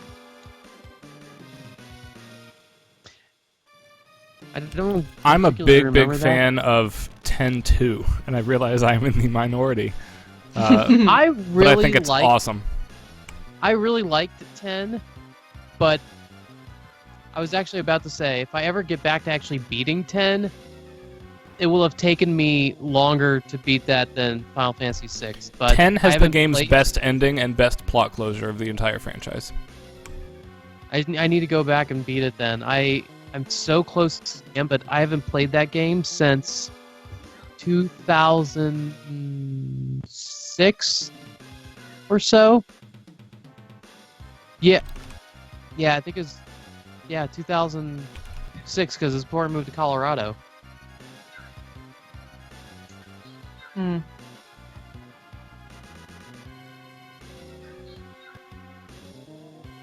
And yeah, David, the Xanarkin theme is amazing from 10. Really does have great music. I love the comment, watching Julianne play FF8 as a little kid turned out to be way more fun than actually playing it years later, because my brother's 5 years older, and so that was most of the games that I know really well now.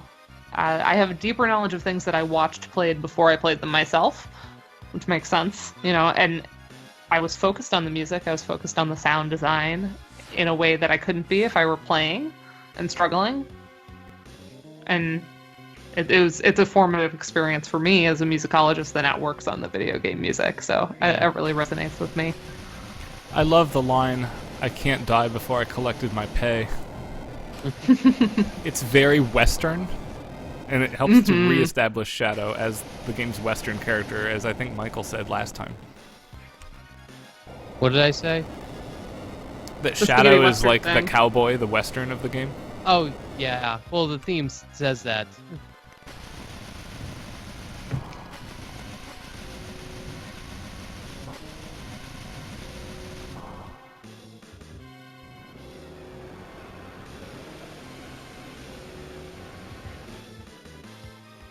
This sequence, keeping in mind Chrono Trigger comes out the next year and is in development as this is coming out, you can see that this is the prototype from which Lavos emerged.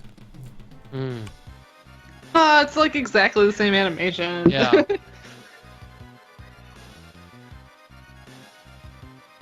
But the future refused to change. Oh, wait. Well, we lost the game. Now it's over. World's blowing up. See everyone next time. Bye.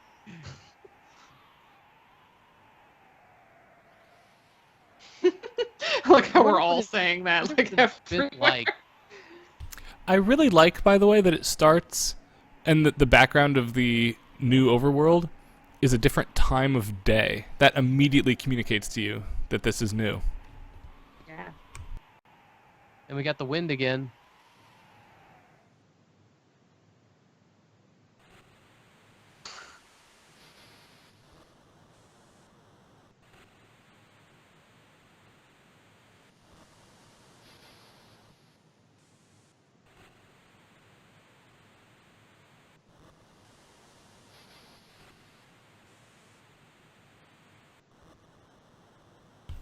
Julianne noted that the game constantly surprises you with the way it shoots the characters and sets the scenes. I agree. And I wanted to point out that as the Blackjack is breaking up, as we're ending things tonight, did you notice that it's Locke holding Sea Lace and he can't hold on? And I and never lastly, waking up in the bed. This is one of Ryan's big points, that this is a delineation of acts in the operatic sense. That's right. Every act begins with somebody waking up in a bed. And speaking of beds, I'm about ready to go to bed. We're going to do the Sid sequence next time. I'm going to just walk outside and save. Yeah, sounds good. Yeah. Because we have a lot of talking to do about this next sequence, and I don't know if I have the energy at 12:15 to do it right now. No. Yeah, I agree. It's only 10:15 in Colorado, but I need my sleep. Yeah, it's been a long night. I did not realize that this is all silent as well. Like, I knew once you started feeding him it was silent, but now this is also... you just get the ocean sound and the birds if you right. That's press to A at attract the you birds. out to the ocean. That's why we're hearing that now. It's a gameplay related reason. Mm-hmm.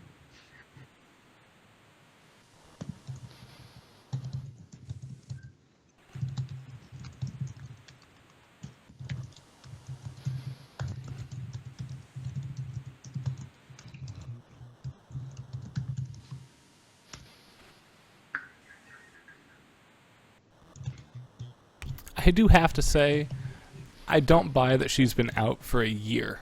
I don't mind a year passing. I think that's fine. I don't buy her being comatose for that long. Oh, it's very soap opera, right? Next thing she should be like, I don't know, I have amnesia. Just like Tara does when she wakes up in the bed.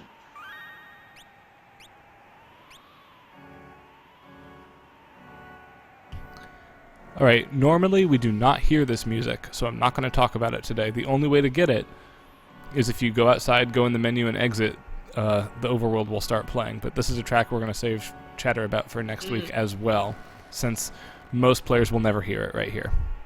Yeah. Anyway, I'm going to call the stream for tonight. All right. Thanks, Dana and Michael, for sticking around and helping me chat with this. And thank you, everybody, for watching. I hope you had a reasonably good time, and you catch us next time we do it. All right. Have a good night. Bye. Good night, everyone.